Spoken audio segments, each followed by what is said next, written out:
Yo, what is up? How's it going? Joe, we demand a rap opening from John Felix, the rapper. Bro, you want a rap opening? You spell my first and last name wrong and you demand something from me? Resisting without violence. Resisting.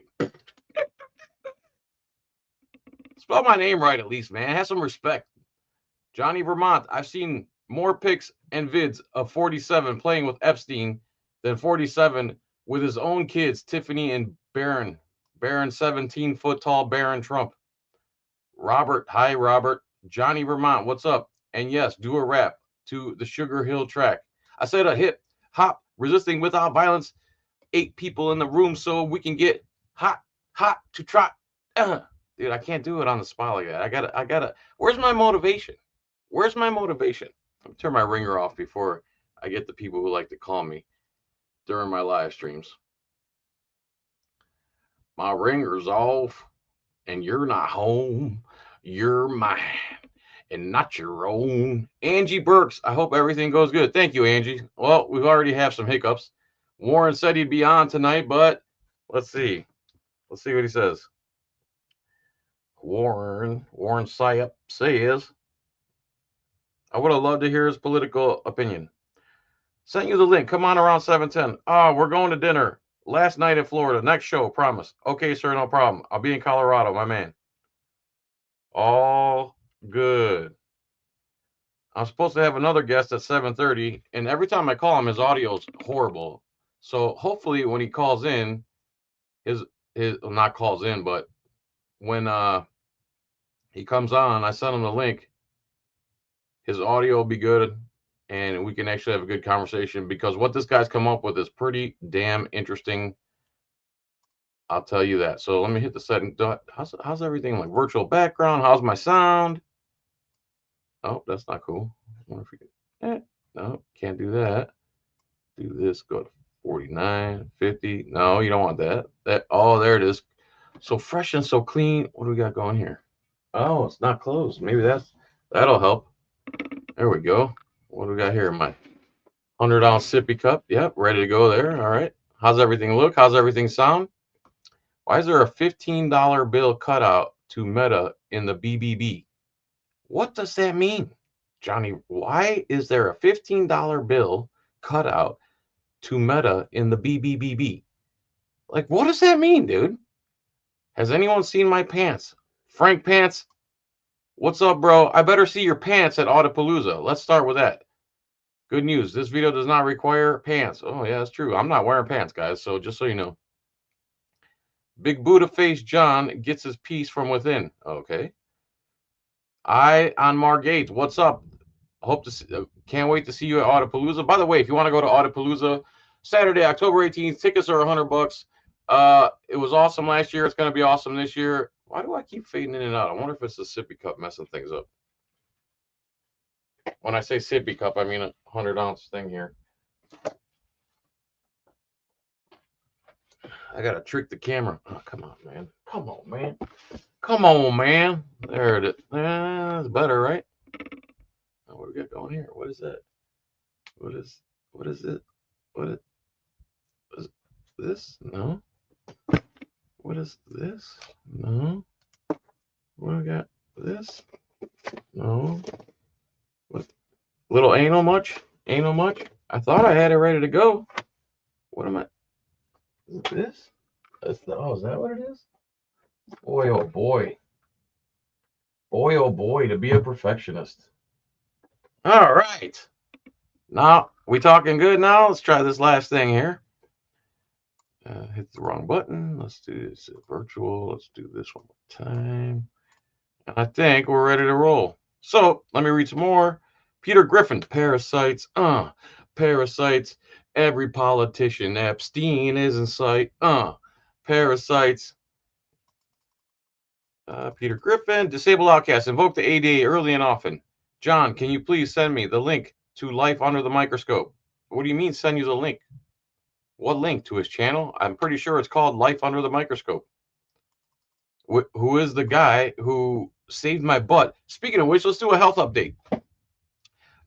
April 1st, I was about 247, 248 pounds. Um, by that was so I started the carnivore diet. Life Under the Microscope taught me the carnivore diet, and he basically said eat beef, bacon, eggs, butter, salt. I ate some pork and water. I did that for, I don't know, stayed on it strictly for about 40 days. But started April 1st. By April 9th, I stopped taking all my diabetes medication, all of it. And by the end of the month, I was down to like 230 pounds, and now I'm at 222 pounds. And I'm eating as much as I want.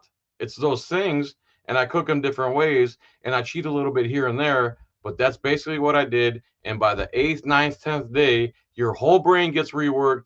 You're not hungry anymore. It's unbelievable. The cravings are gone. You feel good again. Do it. Do it. Put your back into it. Just do it. You might suffer for a week. Oh my God, I got to have my coffee. Oh my God, I got to have my Pepsi. Oh my God, how can I give this up? How can I give that up? Just give it up. Shut up. Do it for 10 days and you'll thank me. End of story. Thanks again to Michael Carnivore. Michael, Life Under the Microscope. I call him Carnivore Mike. As a matter of fact, I did blood work. Okay. So I did blood work a couple days ago, and I went to the doctors this morning, and I was a diabetic, remember? I got my blood work back. My sugar is just fine. It's supposed to be under 7. It was 6.7. And then everyone told me, oh, you're doing that carnivore diet and you're eating all that meat. You're going to have to worry about cholesterol. Well, my cholesterol was high. It's supposed to be 100. It was 190, LDL, the bad cholesterol, so to speak. So I called my real doctor, Life Under the Microscope, and I talked to him about it. I go, guess what they said that was high? He said everything was great except, he goes, let me guess your cholesterol. So it turns out having high cholesterol doesn't really mean anything. Cholesterol is good for you. It's good for your brain. As a matter of fact, back in the day, a doctor wrote a thing called cholesterol for the brain.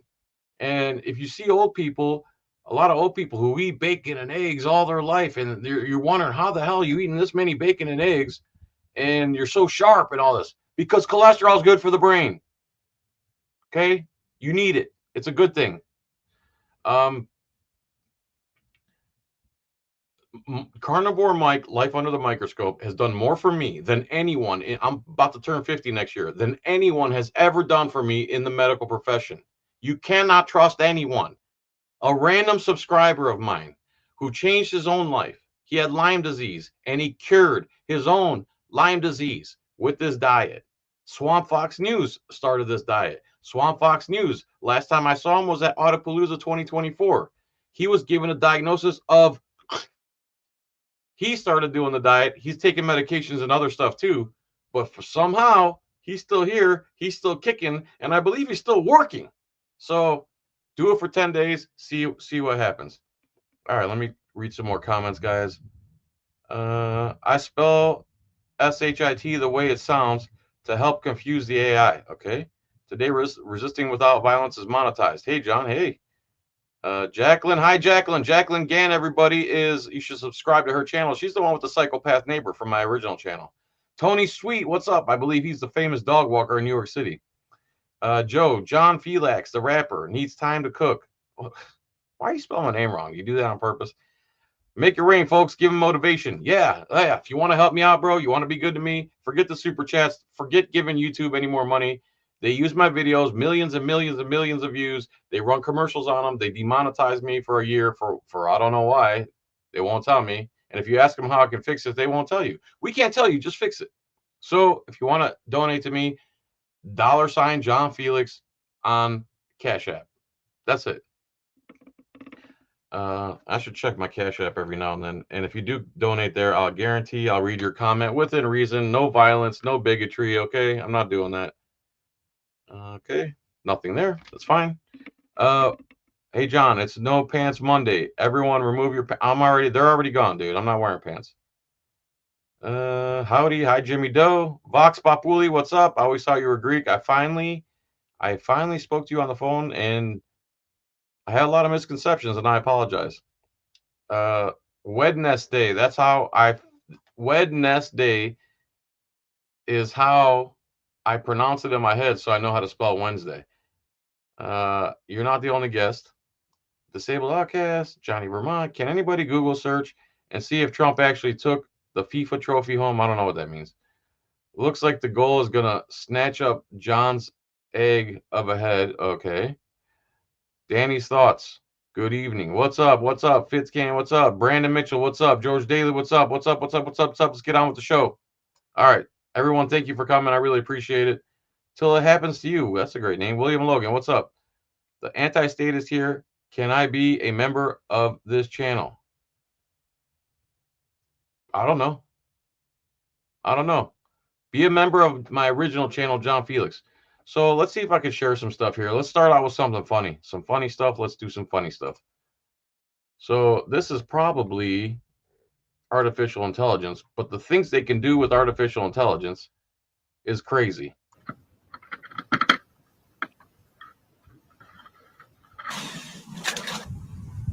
So tell me, is this real or fake, everybody? Hi, Rami. Rami, I need your address so I can send you the thing. Oh, I forgot to play the intro. Holy crap, dude. Holy crap. I blew it. I was running late, dude. I forgot to play the Resisting Without Violence intro. And I forgot to say who sponsors this channel. Oh, man. I'm slacking. Sorry. Is this real? My wife says, where's the air tube? It looks like it has an air tube to the scuba tank, but let's see. Yes, it's raining and it stormed really hard here a second ago. Yeah, it's got to be AI because now the thing has a pedestal. Where's the air tank, right? That's a really cool idea. Where'd the pedestal go? Where'd the tube go?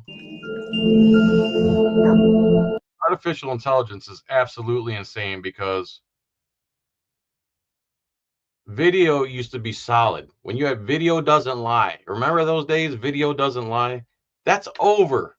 Video lies now. All right, so there's that. And then let's check this out. This is pretty funny. Let's see if it works. Where's the volume? Gosh darn it. Anyway, this lady, I hope this is real at least. Let me go widen it out, see if I can put some. Yeah, see, that's what I don't like right there. How I want it to be full screen like it was instead of seeing all this crap right here. So we're just about to go live. We're just about to go live from.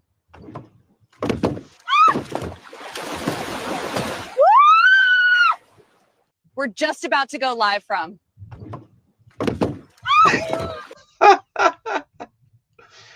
All right. Little funny stuff there. Let's see what else. You ever heard, this guy starts off by saying, have you ever heard anybody speak Russian? It's like, are you talking backwards? Yeah. So where's the gas going to go? Show me. So basically, it goes in here. This is the then that plugs into here, and that plugs into there, and then you're good to go. It's a weird system. Oh my gosh! Its battery was dead. Well, they fire up the generator outside the Tesla when they run out of electricity. There's a big problem. Tesla's. So there's that. Let's see if let's do another. Now again, is this AI? Double Rainbow 42625. Is this AI or is this, what the hell is this? What is that?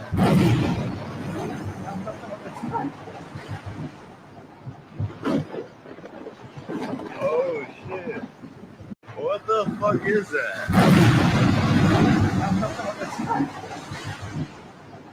Is that AI? That's pretty damn cool. This is another funny. What's a moment you won't forget? A moment you'll never forget, okay? And you can't rewind, probably. Ah, son of a... Let me refresh this, see what happens.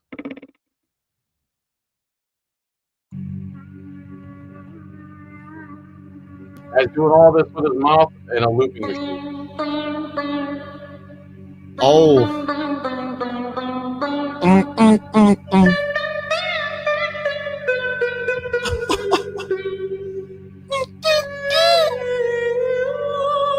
Speaking of French, this is on some French TV show, by the way.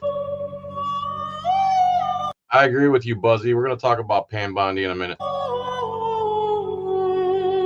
Bro. That's a good question. Hi, John Denicola, Mr. Denicola, Mr. John Denicola. Are you going to come to Audipalooza this year? I sure hope you are. See, what's he say? I have emailed John and Soliak, but no response. You emailed me? Tennessee Transparency News, you emailed me? I check my email almost every day. I don't remember that.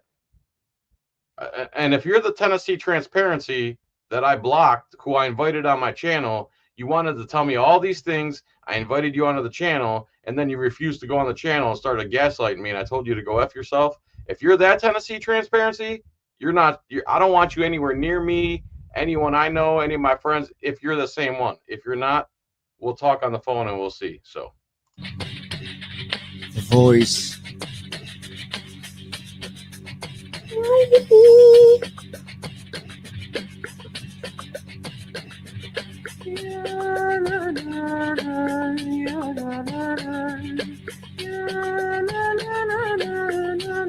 All right, Tennessee Transparency, email me again and leave your full name and phone number, and I'll call you and we'll go from there.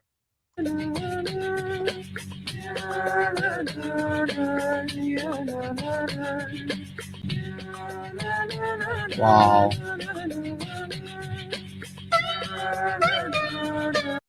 Hi, Nick. I'll be right with you, brother. The guy that's joining us here in a minute to talk about artificial intelligence kill switch.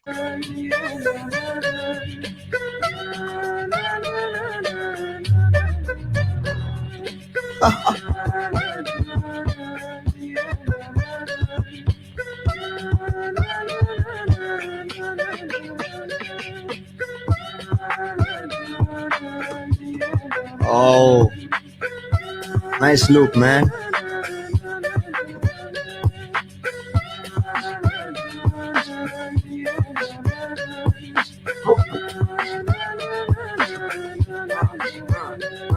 Have you ever felt like you weren't born at the right time? That you're ready through all of this in the past life? Why do I feel so connected to the ancients? Why do I always want to go back to the essence? Hey. I play video games, now I want to play chess. Trees only grow Oh, over time. man. Patience. Got my paychecks, but no answers. Now the question is, what's beyond my senses? Yes, I'm lucky. Yes, I'm alive, but I'm curious about what's coming after my last breath. Pyramids, temples, statues, and candles. Apparently, you cannot always find. You hate what music, Frank? This is you. Whether you hate this music or this genre or anything, you got to admit this guy's got some damn skills. Elbows. Atoms, please check up on my genes. My DNA's like a time travel machine. Pictures are on my sleeves. Creatures and disbelievers. Creatures along my dreams. Figures of minor illness. In my business, morning, have a big mind. The best I even saw the pyramid going. I love it, guys. Yes, I am the time traveler sinners. In my business, morning, have a big mind. The best I even saw the pyramid going. What about me? Nick, you there? You there, Nick? All right. Okay, I'm going to remove you from stage for right now. Yes, I am the time traveler syndrome. Oh,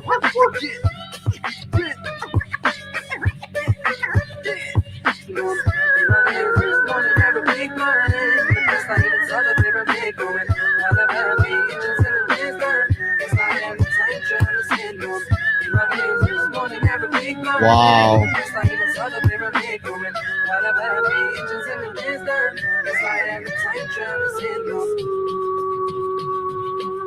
Crazy.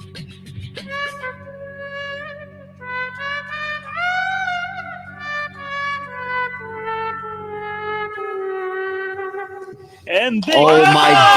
Woo! That ain't bad, man. I don't care who you are. You might not like that music, but that is skills. All right. I just heard someone fart. Okay, that's okay. Sounds kind of sandy. Okay. All right. All right.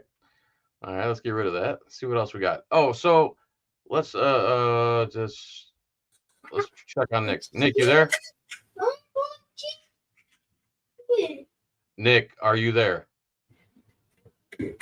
This is great. Okay. Try again in a couple minutes. That guy's created something so awesome, and you guys have seen his video before.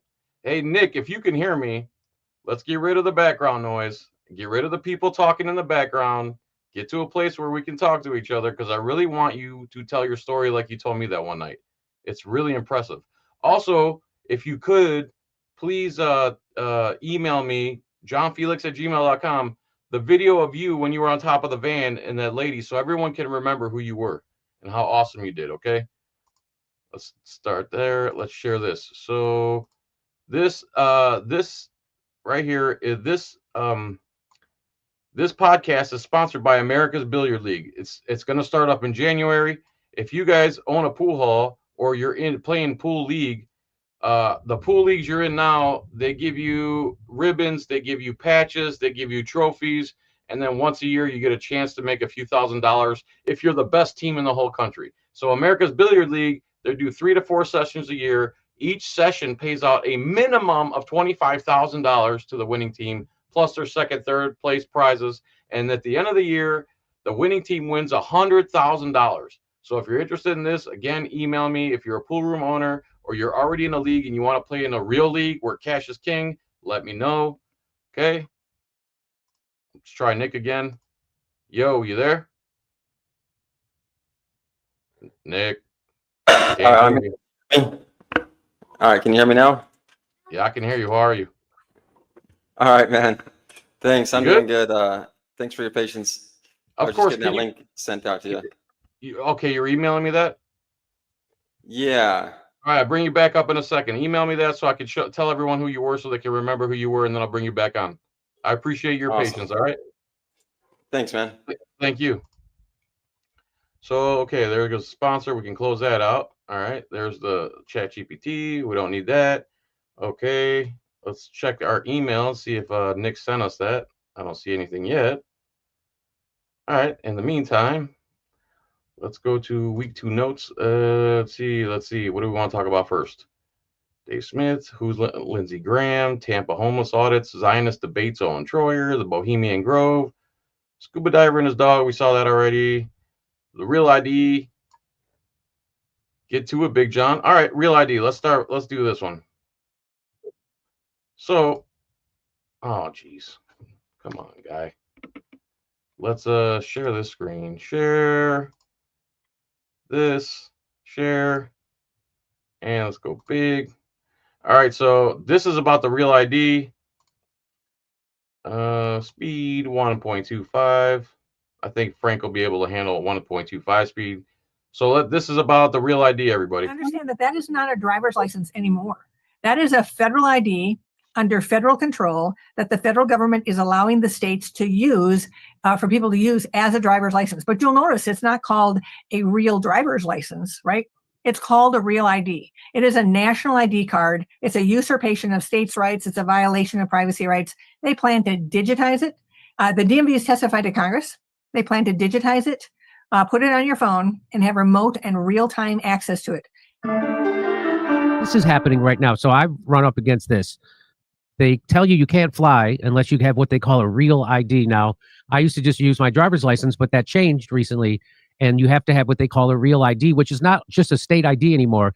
It's a federal ID, really. So this is really wild that we're going against what everybody thinks of America, that you don't need to have this. But down here, I want to read this to you. The official purpose of this. It says the term official purpose includes, but is not limited to, accessing federal facilities. So you need a real ID if you want to access federal facilities. If you want boarding federally regulated commercial aircraft, or entering nuclear power plants. So 2 out of the 3, I'm good. And then it says, and any other purposes that the secretary shall determine. So it looks like a driver's license, and I think I actually have one. I don't even know why I have one, but I think I have one. If you got the little star, you see the star, the black star, this star, if you can see my cursor, or a bear in California, you have the real ID. That means they could use for anything, for any reason whatsoever at any time.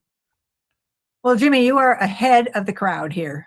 The fact that you found that is fantastic because most people think, oh, this is just about flying. Absolutely not. And that's one of the reasons we as a health freedom organization are in this battle, because we believe it will lead to no card, no.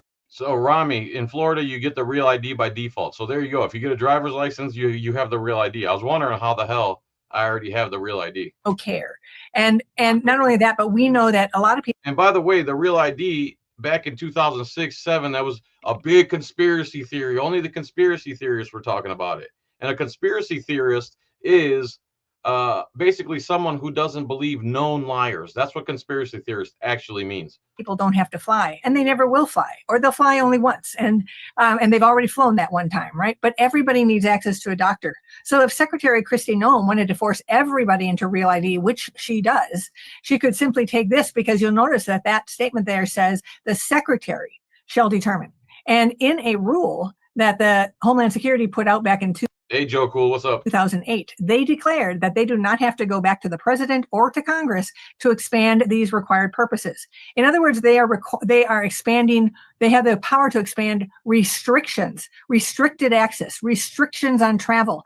You can just imagine if you had to have it to open a bank account, to get married, to buy a gun, to rent a car. You name it. They could come up with a, national security purpose for any of those.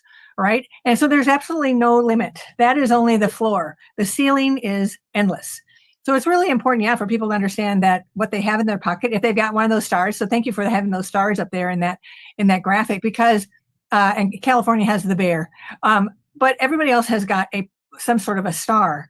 And to understand that that is not a driver's license anymore. That is a federal ID under federal control that the federal government is allowing the states to use for people to use as a driver's license. But you'll notice it's not called a real driver's license, right? It's called a real ID. It is a national ID card. It's a usurpation of states' rights. It's a violation of privacy rights. They plan to digitize it. The DMV has testified to Congress. They plan to digitize it, put it on your phone, and have remote and real-time access to it. And because it's also under biometric control, so the real ID rule says that it needs a biometric. Also, in China right now, there's an app called what the hell is it called? Something. It's like an app, and you can literally put your handprint in this app. And if you forget your wallet, you forget your phone, you don't have anything else, you can put your hand in front of a cash register and pay for stuff. You can link your palm print to your bank account. So you just go like that at the register and pay for stuff. And that's what they want. They want complete and utter control of every movement, every transaction, every move you make, everything. A facial scanned picture, right? So the picture that is now. I'm sure you would bang her, Frank, you nasty mother. On there is a biometric picture. And I read that they need to be a biometric picture, they need like 50 points between your two ears. So it's a different kind of picture that's being taken and being put on here. And they have essentially decided that it is they've claimed a right to collect and catalog the coordinates of your body for their control and their surveillance. And they just say it's starting with the face, but they say in the future it could be other things. And if states have bowed to the federal government and conformed with the Federal Real ID Act, they have also agreed that when the federal government changes something, the state will change something. So what is the real what's the real downside to this program, which was, by the way, slipped into a defense authorization bill? How this originally got passed was after 9/11. It was like 2005 or something like that, and it got slipped into a defense authorization bill, like a must pass kind of a thing, and so a lot of the people voting on it weren't really even aware. And again, 9/11, total BS, and 9/11 was used to pass 60 years of unconstitutional spy legislation through Congress. It's called the Hegelian dialectic, the problem, reaction, solution. They create the problem. We all react. Oh my God, we were attacked because of our freedom. They come up with the solution. 60 years of unconstitutional legislation, spy legislation, real ID, endless wars in the Middle East for the sake of Israel, okay? Honestly, the wars we fight over in the Middle East, we're doing it for Israel, nobody else. Israel has way too much control of our country. We'll talk about that later after we talk to Nick. What was happening. and they never had a hearing on this Yeah, the conspiracy theory about 9/11 is the one that the government puts out. in the Senate. There was never any public testimony or a hearing or anything. They just went ahead and did this. So what is the real nightmare scenario with this? Is this one of those things where this is going to be tied to your kind of a social credit score, and if you're using too much carbon, if they have a carbon footprint metric, and they could stop you from spending your own money? They give you a social score, like a social credit score, if you're good enough. Another thing they plan on doing with it, like when you go to a store, like a grocery store, there's going to be different prices for you based on your credit score versus if someone has a good credit score, they get better prices. But if you don't have a good enough credit score, social credit score, your prices are going to be different. That way they can keep the people they don't want suppressed while the people they like and have good social credit get to be part of society. It's a literal kill switch, which is what Nick and I are going to talk about in a second. Not about this, but about something else. Money in certain ways is that what you are afraid of, something like that? Well, I think that we have to just look at it first and foremost, that it is, they've gone completely against the Constitution. And they have said to states that driving is under federal control, identification is under federal control. And as you noted there. That's right, Joe. Your prices will be higher if you have a low social credit score. That's right. Nobody voted for it, Johnny. Nobody. And for any other purpose. And so that would mean that travel, transportation, transactions, access, all of these things can be put under federal control under this law. So, all right, so that's enough of that. I don't want to keep Nick waiting any longer. Let's go to this. Let's go to this, and let's go to this. So if you guys remember, this is Nick, this gentleman that's about to come on. Let's add him to the stage. Let's add him on. Let's put him over here. So let's play a little bit of this. You guys should remember this video. Karen called in and said, I'm afraid they're down there using drugs. They've got underage girls. And so now my freedom is gone. And so she says, come down here. I can't hear you. I can hear you. Are you suspecting a crime's being committed? Yes, come down. Yes, come down here. Here so I can talk to you.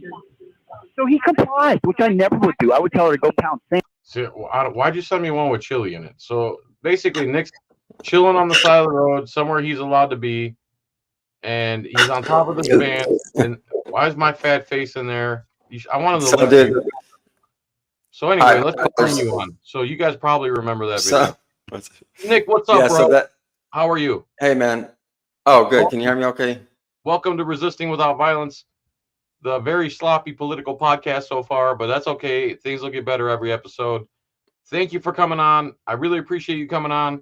Since this day where this lady arrested you because she thought she had the right to ID you, and you stood your ground, you called her one of those people from Germany back in the 30s. She couldn't handle it. They tried to cop-splain all your rights away. You weren't having it. You ended up going to jail. Tell us what happened from there and what you're working on next, please. Okay, yeah. So so that was a compilation that I sent you because it got a lot of traction, you know. So I compiled all the different people that put it out, including yourself, and I put it all into a video kind of. So that was for like just one of those cop ID crack situations, you know, where she just had to have that ID with no RAS. And even if there was RAS, we can talk about that, but. So you got arrested for what? Not showing ID, right?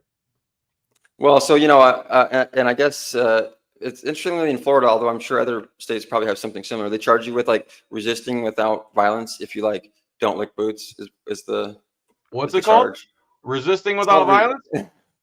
That was my charge. Yep, resisting without violence, man. That's the same thing I got arrested for, and that's why I call this channel and this podcast Resisting Without Violence. Go ahead. Oh yeah, yeah. See, yep, exactly. And okay, that's Florida for you. Yeah. And I mean, all states I'm sure are the same, but yeah, that's one charge that they have that I heard in particular.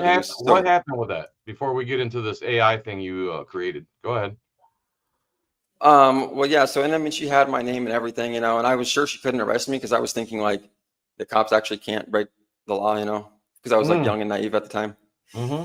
Yeah. And so I thought she was like just like trying to like scare me, and I was like, yeah. And she was even saying, I'm doing this because I need to go home, and I'm gonna make sure you get home safely. You know, I need to get home safely, and you get home safely, and all that shit. So I was thinking, okay, she's definitely gonna let me go. Yeah, I was thinking we both know she can't arrest me, so she's just bluffing. She's gonna let me go at any time. that's half the reason that I was able to stand my ground so hard, right? Because I was like, I'm not getting, she had my name.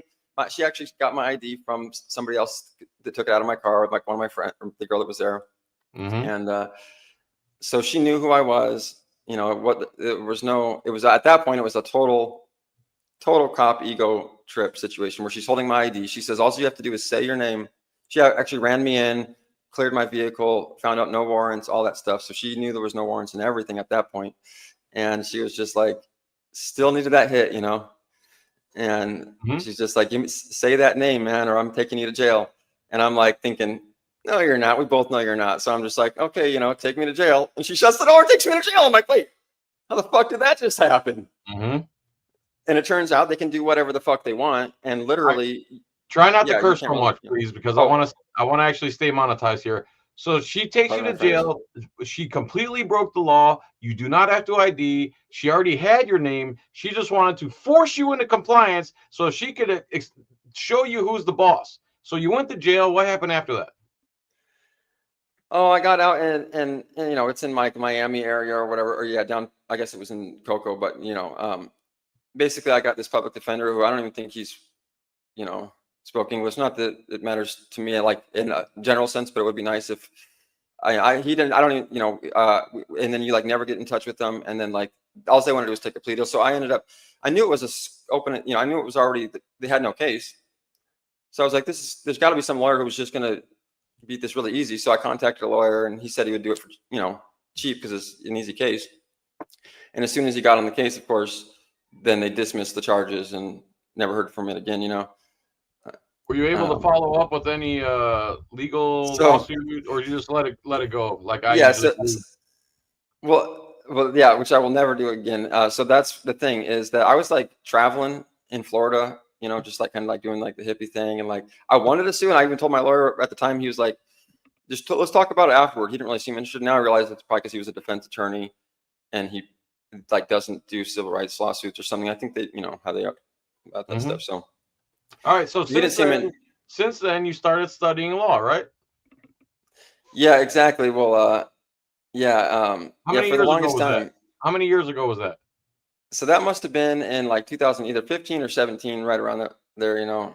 So 7-8 years ago this happened to you. Since then you started studying law. Tell us about that. Yeah, well, what was interesting is I kind of like, you know, learned how to get the body cam footages not too long ago, and I applied for my body cam footage, which surprisingly they had them back then, and even more surprisingly they provided it, and that's how I got this video from like after, you know, I submitted for that like 5 or more years after the event. They had it, I got it, and it's good because I had like I needed some sort of like revenge. Like I would actually message that cop, the girl who arrested me. I'd be like hitting her up on Facebook and all that stuff, calling her, you know, a Nazi and a pig and all that stuff, telling her that she kidnapped me and that she's a fuck and you know, all that shit. I'm sorry, pardon my French. I'm gonna be more in control of my. But anyway, so it was really bugging me, you know, because I was like, how can I get some sort of vengeance for this? How can she just get away with this? And then finally, when I got the video out and it blew up, and they had to close their Facebook page down, and she had to close all her social media, I'm like, finally got some revenge. It was like sweeter than a paycheck, dude. I was like, finally, like at least. Because I was telling her on the scene, I said, this is criminal. I was telling them all of them there. I said, you know what she's doing is criminal, right? You know, and they didn't care, you know. They don't understand it. They didn't understand that they're the actual criminal in the situation. They don't get it. They think they are the law, not the law itself. Go on. Yeah. The other two cops that were there. Go ahead. Sorry. Oh, I was going to tell you about her little minions. If anyone was actually curious on the follow-up of her little 2 minions, they also are not working, or she's still working there, but they not, you know, they left the force long ago. The one guy with the goggles, he had like a bad experience with his canine, and unfortunately his canine lost its life under like unreasonable circumstances, and so that was like a bad situation. He ended up leaving the force, and that little other guy was like, you know, little back. He never left the donut shop. I know he's not working there anymore. Okay. But yeah, so I was studying, and I was like, some of these cases, like, you know, like Hybel and MIMS. So MIMS is kind of like supports the stop and ID state. You know, I'm sorry, Hybel supports the stop and ID state, because Hybel was stopped. he refused to ID under the Fourth Amendment, and the justices said basically that it wasn't a Fourth Amendment violation to give his name, but they did say, so this is the thing that they did say. They said, however, had he invoked his Fifth Amendment self-incrimination clause, then he wouldn't have to have ID'd. And I was like, wait a second, am I reading this right? Like, and it's dead in the print right there in Heibel versus Nevada. The thing that establishes the stop and ID states, according to Heibel, because it's not a Fourth Amendment violation, what they don't tell you is that if you invoke your Fifth Amendment, it's protected by self-incrimination clause. And that's when I was like, hold on a second, there's way more to all this story than's going on now, which that's a total due process violation in itself, because that requires Mirandization. And if you look at the reasoning behind being Mirandized, it's to protect yourself from being self-incriminating. So if you need to invoke rights, so there's these things called self-executing rights, which you don't have to invoke like Miranda. You don't have to say, I invoke my Fifth, or you do, but I'm saying a self-executing right. Like, you don't have to say, I invoke my, let's just say Fourth, because that's already self-executing. A cop just can't come up and search you without consent, right? You have to either give consent, or there's only a few times when you would invoke your Fourth, which is if somebody, Let me see if I understand this. A self-executing right would be like the Fourth Amendment, where it's well established and everybody knows that you have the right to privacy under the Fourth Amendment. It's a self-executing right, unlike the Fifth Amendment, which should be a self-executing right, where they want you to actually say verbally, I invoke my right to remain silent. You can't just remain silent and it have standing, right? Yeah, that's actually right, because in the case of Salinas versus Texas, Salinas remained silent when they were during questioning, and they used the silence against Salinas. And then, so this gets into all these little different traps, though, because then in Hoffman, there's the Supreme Court where in Hoffman, they ruled that if you invoke your Fifth Amendment, that's actually incriminating in itself. Therefore, you shouldn't be required to invoke it. It should naturally occur through silence. All rights should be self-executing rights, so to speak. So tell me about Hoffman. Hoffman what? Tell me about Hoffman. Well, yeah, it's interesting about Hoffman is it says that all, not only speech, but papers and effects and actions are considered, if they're self-incriminating, then they're protected under the incrimination clause. Okay. And that they also mention that if you have to tell the officer, okay, so an example I'll give you is in Mims, Pennsylvania versus Mims. Mims was arrested for the gun on his side. But the only reason that gun on his side was exposed is because the officer told him to get out of the car. He self-incriminated. So had he invoked the Fifth before he got out of the car and said, I invoke my Fifth Amendment right against self-incrimination by getting out of this vehicle, I could incriminate myself, he wouldn't have had to have gotten out. That's Heibel logic. But Hoffman said by him saying that, he's now incriminated himself because he just told the cop that by getting out can't incriminate him. So it's a catch-22. So they would have never known that Mims had a gun on him if they didn't force him out of the car under Mims, right? Exactly. And if he has the right to not incriminate himself, in other words, stay seated where he's at, they would have never known he had a gun on him. So just the fact that they forced him to get out of the car, they forced him to self-incriminate himself, because then his firearm became visible, right? That is right. So that's Mims. They can force you out. And also in Mims, I believe you told me, Pennsylvania versus Mims, everybody, is the cop's favorite case law to force you out of the car. And the courts have ruled that it's a minor inconvenience to your Fourth Amendment right to privacy, or it's a minor inconvenience to your rights to force you out of the car. So any inconvenience to any right means they're violating that right. So that's total BS on its face. Also, Pennsylvania versus Mims, which I believe you explained to me, they could tell you to get out of the car, but then after that, they have no right to tell you to get back in your car. Am I saying that right? Well, that's exactly right. So that's what the cops didn't realize, and we're bringing to light here today. So I've seen it on cop training videos and stuff, where they tell you Pennsylvania, and I've seen it in their body cams and all stuff where they're quoting Pennsylvania versus Mims, we have the right to get you out of the car and all that stuff. They know that one very well. Okay, well, the justices specifically said it's only deciding whether or not the police can have a driver stand next to the vehicle or remain inside the vehicle at the traffic stop, because they said it's universally safer. And they used these post hoc studies that were ridiculous, but their justification was that it's universally safer when the driver is out of the vehicle. Can I stop you there again? Sorry. Sorry, please.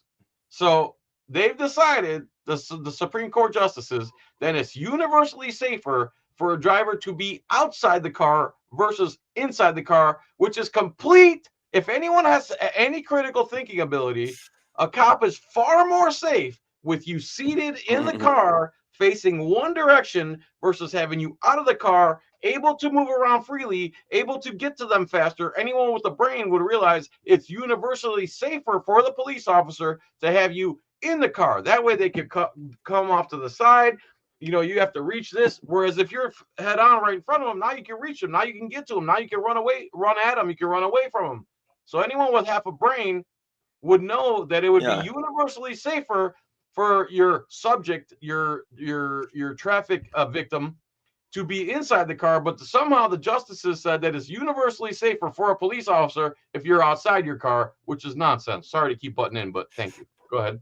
No, thanks. And, I will give credit to the dissenting judges who pointed out the very things you're saying. The dissenting judges were very critical of the decision and pointed these things out very clearly as well. And what's interesting about it, though, is it was great for us because what they did was they locked in the one-way command trap for these police, because now it's universally safer, according to the Supreme Court, for drivers to be out of the vehicle, which means, according to the judicial system, the Supreme Court, if you get at a traffic stop and jump out of the vehicle, a cop cannot, again, I'm not a barred attorney and this isn't legal advice, right?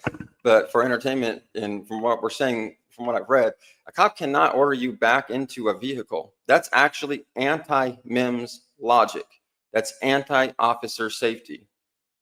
So in other words, they said it's universally safer for the person to be outside the car. So once they order you outside the car, if they order you to get back inside the car, they're going against the judge's own ruling where you're universally safer outside the car. So for them to order you back inside the car, they're going against the ruling itself, right? Yeah, and particularly the ruling, the judges specifically said the only question that we're answering here in MIMS is whether or not the officer can order the driver to stand next to the vehicle during the traffic stop. They can't order you to sit down. They can't order you to stand on the sidewalk or stand over here or stand over there. Nothing. The only question they answered was, can the officer order you out to stand next to your vehicle during the traffic stop? Other than that, they can't order you back in. They can't order you do anything else according to MIMS. And that's interesting to know also is that Pennsylvania, the Supreme Court of the state of Pennsylvania, okay, where I want to go with this is this thing called legislative authority. So they technically can't even order you next to your vehicle without legislative authority. Police have to have legislative authority granted by legislators. That's how they get their power. The justice, the Supreme Court can't grant police powers. They can only say what's constitutional if there's legislation in place. So they can say, yeah, it's not a violation of the Fourth Amendment, but that doesn't mean the cops can go do it. That means, okay, now state legislators can create a law that says police have this legislative authority and also outline that citizens have these obligations, these statutory obligations, because you have to be told what you're obligated to do. So, for example, you'll see in your like highway statutes that if you're stopped by a police person with the lights in a marked vehicle, you have to present your ID at a traffic stop. Now, there's a reason that's written in the statute, because that's called a citizen obligation. It's written in the statute. It's created by legislators. That tells you what you have to do. There's not a statute that says if a cop tells you to get out of the car and stand next to it, then you have to do that. No, that's not a citizen obligation. It's just they can make that into legislation, but they haven't, first of all. And MIMS challenged that under the 14th Amendment, and the Pennsylvania Supreme Court said it was a 14th Amendment violation and a Fourth Amendment violation. And then when it got up to the United States Supreme Court, they didn't address the 14th Amendment violation. that he challenged it under originally. So, and what would be the 14th Amendment violation? So the 14th Amendment would be the due process of the state. The Fifth Amendment is often referred to as due process clause, but that's often just to the feds. The 14th Amendment incorporates due process to the states as one of the clauses. So it was a due process violation because there was no legislative authority. And in fact, because there was no MIMS, there was no MIMS before MIMS, first of all. So how is he to know that he had to get out of the car? They used post hoc, they said, well, after looking at it, we're going to we're going to do a balancing act. And now we think it's universally safer. But it's not fair to tell the citizen on the street in these high pressure situations, you have to do a balancing act, which what you think is better for the state versus what's better for your rights, and just go by that rather than going by what the letter of the legislators have written. No, Okay. You know what I'm saying? Sure. Yeah, and Mim said, and there's tons of case law that back this up, like Colander and all these cases that say if you have a vague or ambiguous statute, that it's void on its face, Void for vagueness. Exactly. All right. And okay, and so that's actually where the next step is that all of these statutes are becoming void for vagueness because of these very reasons that we're talking about. So, for example, the lawyer dog case, the guy he said, maybe I should just get a lawyer dog during his interrogation. Oh, this is funny. Go ahead. So start over with that. The lawyer dog case. Tell us about that one. What is that case? What's it called? That's Demesme versus Louisiana. Demesme versus Louisiana. What happened in that case? So the guy's under interrogation. Where? And he's like under. Well, the point is it's like a formal interrogation. The point is that Miranda's about to apply, right? So had he properly invoked his Sixth Amendment right to counsel, everything would have been fine. But he said, well, maybe I should just get a lawyer dog now. So maybe I should just get a lawyer, dog. But they interpreted it as maybe I should just get a lawyer dog. In other words, a dog that is a lawyer, right? So okay, so I will say this is the thing. That's how the story is told. That because he said dog, and there's no such thing as a lawyer dog, that it didn't count. However, the way the way I see it though too is he also said, well, maybe I should. Okay. So he didn't really say I want my lawyer. Okay, go on. He can say, and they'll tell you that's great. You want your lawyer, but until you invoke your right to counsel, you can want your lawyer all day long. Now we're going to keep questioning you. Okay, so in other words, you have to say, I want my lawyer. Stop asking me questions. Is that what they're getting at? You still haven't invoked anything. How do you invoke it? I invoke my Sixth Amendment right to counsel. It's the right to counsel, exactly. Okay. And the reason that's important is because Hybel specifically says you can't invoke your Fifth anymore. You have to invoke specific clauses. And Hybel, they said, had he invoked his Fifth Amendment right against self-incrimination, then he wouldn't have had to ID. But he can't just blanketly invoke a right because they include several clauses. So they're going to say, well, we didn't know which clauses you were invoking. You know what I'm saying? So here's the thing, though. They call it being vague and ambiguous. They say that's a vague and ambiguous invocation. It's not. It has to be unequivocal, is what they call it. It has to be an unequivocal invocation of rights. So within the Sixth Amendment, there's several different things in there, and if you don't specifically say, I invoke my Sixth Amendment right to counsel specifically this part of the Sixth Amendment, they're going to consider it ambiguous, so they don't know exactly which part of the Sixth Amendment you're invoking, and for some reason, that's not a self-executing right. Is that where I'm getting so far? I mean, that's what it's come to, yeah. Okay, go on. Yeah, and I don't know. So, so the idea is they say that us as citizens can no longer be vague and ambiguous. We have to be unambiguous and unequivocal in our invocation. So, and that's fine, but now we got to hold them to the same standard. So they can't have these vague and ambiguous laws and expect us to be unequivocal with our invocations, right? So, for example, there are laws on the books right now that are unenforceable. Like an example of one is like the nudity law in New York was like shot down, and and there's several of them riddled throughout the different states, but they're still on the books.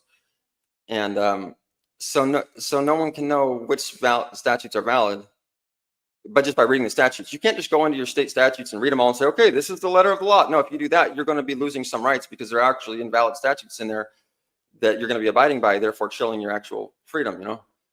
So there's laws on the books that have been overturned, but they just leave them there? Yeah, and they're unenforceable. So and it's like hard to get them off the books. These laws aren't being audited and cleaned, you know? Or revised. Yeah. Okay. And then also, so what goes into this unclean statute system is in 2020, the Ramos case discovered, this is where the unanimous jury comes from. I don't know if it hasn't really caught much news, but it's really interesting that now they're requiring a unanimous jury for convictions or acquittals. Just a trial jury has to be unanimous. That was through Ramos' 2020 case, where he said that the Sixth Amendment not only implied the right to a trial jury, but it has to be a unanimous jury. Before they were doing it like 7-9, you know, guilty type stuff, or 7-2 or whatever, 7 out of 9 type stuff. Majority. Yeah, but what he realized is that there was what was called an implicit right. It wasn't an explicit right within the Constitution. So within the Sixth Amendment was an implicit right, the right to a unanimous grand jury.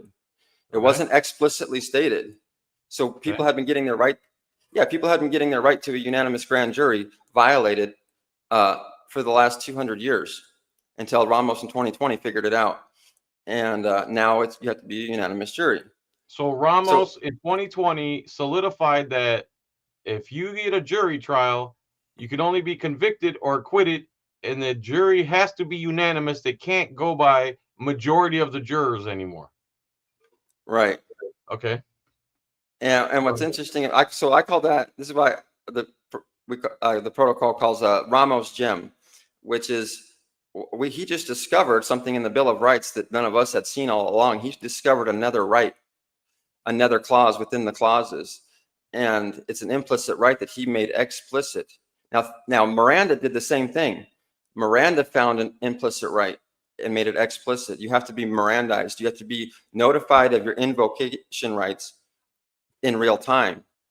And that's what the violation of MIMS was. MIMS wasn't notified of his invocating rights in real time. When people are stopped and ID'd and they're not told that they can invoke their fifth, that goes against the Miranda gem, that you are required to be notified in real time of your invoking rights when you can invoke them. Give us an example of that. So they stop you on the street and they go, "Hey man, you got ID?"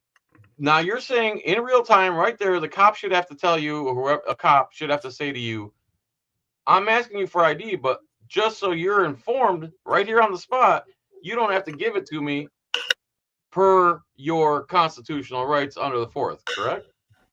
Under the Fifth. Under the Fifth, excuse me. We'll right to privacy and then right to not incriminate yourself. So wouldn't it be the Fourth and the Fifth? No, because in MIMS, they justified that it's not a Fourth violation. Okay, go on. So, but they did say that it is a Fifth self-incrimination clause violation. And so yes, and it sounds crazy, but think of how crazy that sounded to Miranda before Miranda rights were read, and people were getting questioned all the time and all these weird. I mean, that's the thing is they were getting interrogated. It was used against them, and they didn't know that they could just shut the hell up, and you wouldn't be feeding them the information they need to lock you up in a cage, right? Well, the thing is that under those interrogations, people will admit to things they didn't do. That's the thing. People will be pressured, or the cops will use tricks in order to getting people to think or admit to things that they didn't actually do. And so that's one of the reasons why Miranda is so important. But Miranda discovered that was there, and now it had to be implemented. And now, they have to read those during any interrogation and questioning for the answers to be admissible. Now, is that every situation that you should have, like, for instance, what is your name? Do they have to say there to you, you have the right to remain silent, you don't have to give us your name, in other words? Or is it just when they ask you incriminating questions? What is the nuance there?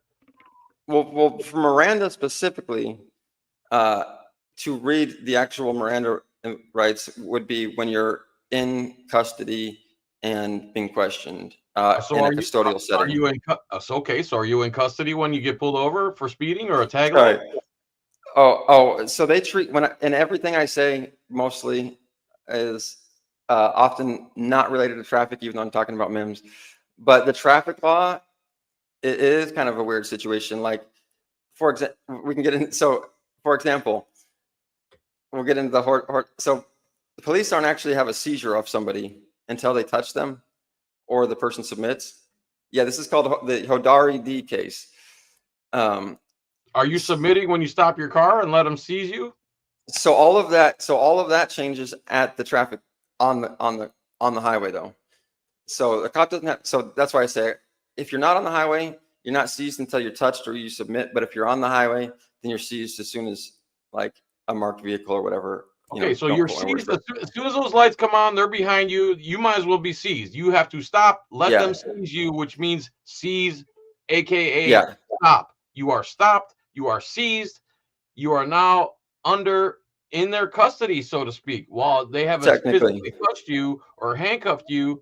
Everyone knows damn well those lights come on behind you. You have to stop and be seized by the guy with the gun behind you with the flashy lights, right? That's right. So you are seized. Now, do your Miranda rights kick in then? Yes, no? Is there gray area? Tell me. Okay, I'm gonna tell you honestly, when it comes to traffic, it's kind of a whole new ball game. Yeah, I've studied traffic a lot. Okay. But I don't want to give any bad advice when it comes to traffic. I know when you're on the street. Traffic. Sorry, I don't want to throw you off. Forget traffic. Let's for everything but traffic. All right, go ahead. Okay.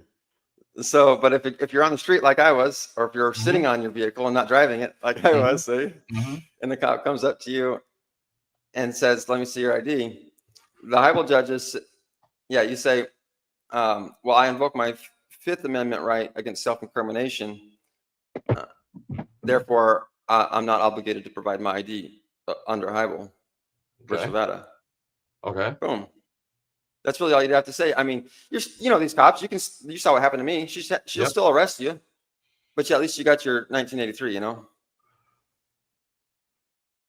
Yeah. Okay. And you can defend it that way in court. You can just pull it. So this is what Apex does. It pulls out all the quotes where all these cases were misinterpreted by the mainstream. Hold on. You just said something there that people don't know about yet. Apex. When you're saying Apex, you're talking about this AI program that takes all these cases you're talking about, right? Explain that. Apex is an AI program that takes the cases we're talking about plus some other cases and does what? Yeah, so it does what I call judicial jujitsu, and it easy for you to say. Go on. Say it 10 times fast, right? So yeah, it takes all those cases and weaponizes them back against them instead of us. Right. Yeah. So not only is it designed to beat these criminal charges, but then to countersue, that's what I learned from my mistake. If you don't countersue, and that's why, I was asking about fishermen and all that stuff. Because you got to sue and hold them accountable. Otherwise, it just feeds the system. Every time we fail to countersue, they win. And the man gets stronger, That's the problem. Okay, can we use Solo Yakker's case as an example for this Apex AI program? He made some videos and he did some public records. He published on the internet. So they went and arrested him. Now tell me how this Apex AI program, he can use it to fight his case. If you can explain that the best you can. And then I kind of got to move on. I don't want to drag on forever. And we could talk about it again at another time and make a whole video dedicated to this. Oh yeah, that's cool. So it's just so if anyone, it goes with ChatGPT, and then or you can hook it up to any other large language model like AI or any AI like Grok or anything. But I use ChatGPT. Yeah, and you just upload it with you attach it like a document. It's because it's written in it's like written in JSON file, which is like how like Python or like computer programs read information. So it's specifically written for AI. And a human can read it, but And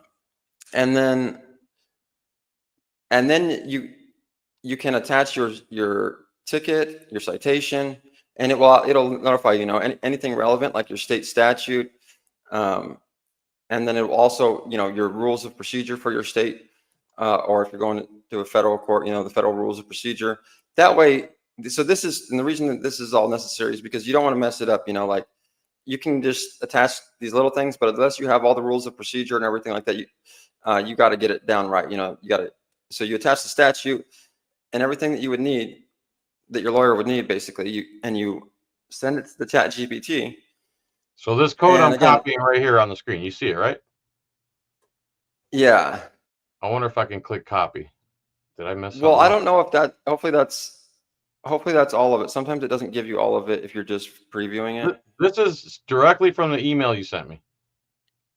Okay, yeah, that does look like all of it. Yeah, you could probably copy that. Okay, so I'm going to highlight the whole thing. I'm going to highlight the whole thing and keep going. I'm going to try to copy it. Yeah, and what I do is just download it and then you attach it. But, I'm going to download it here. It's downloaded. Now I'm going to open it here. And how am I opening it? Adobe, Notepad. Does it matter how I open it? No, yeah, so you actually open it with ChatGPT. So you just go to like chatgpt.com. Okay, let me go to ChatGPT. Go ahead, keep going.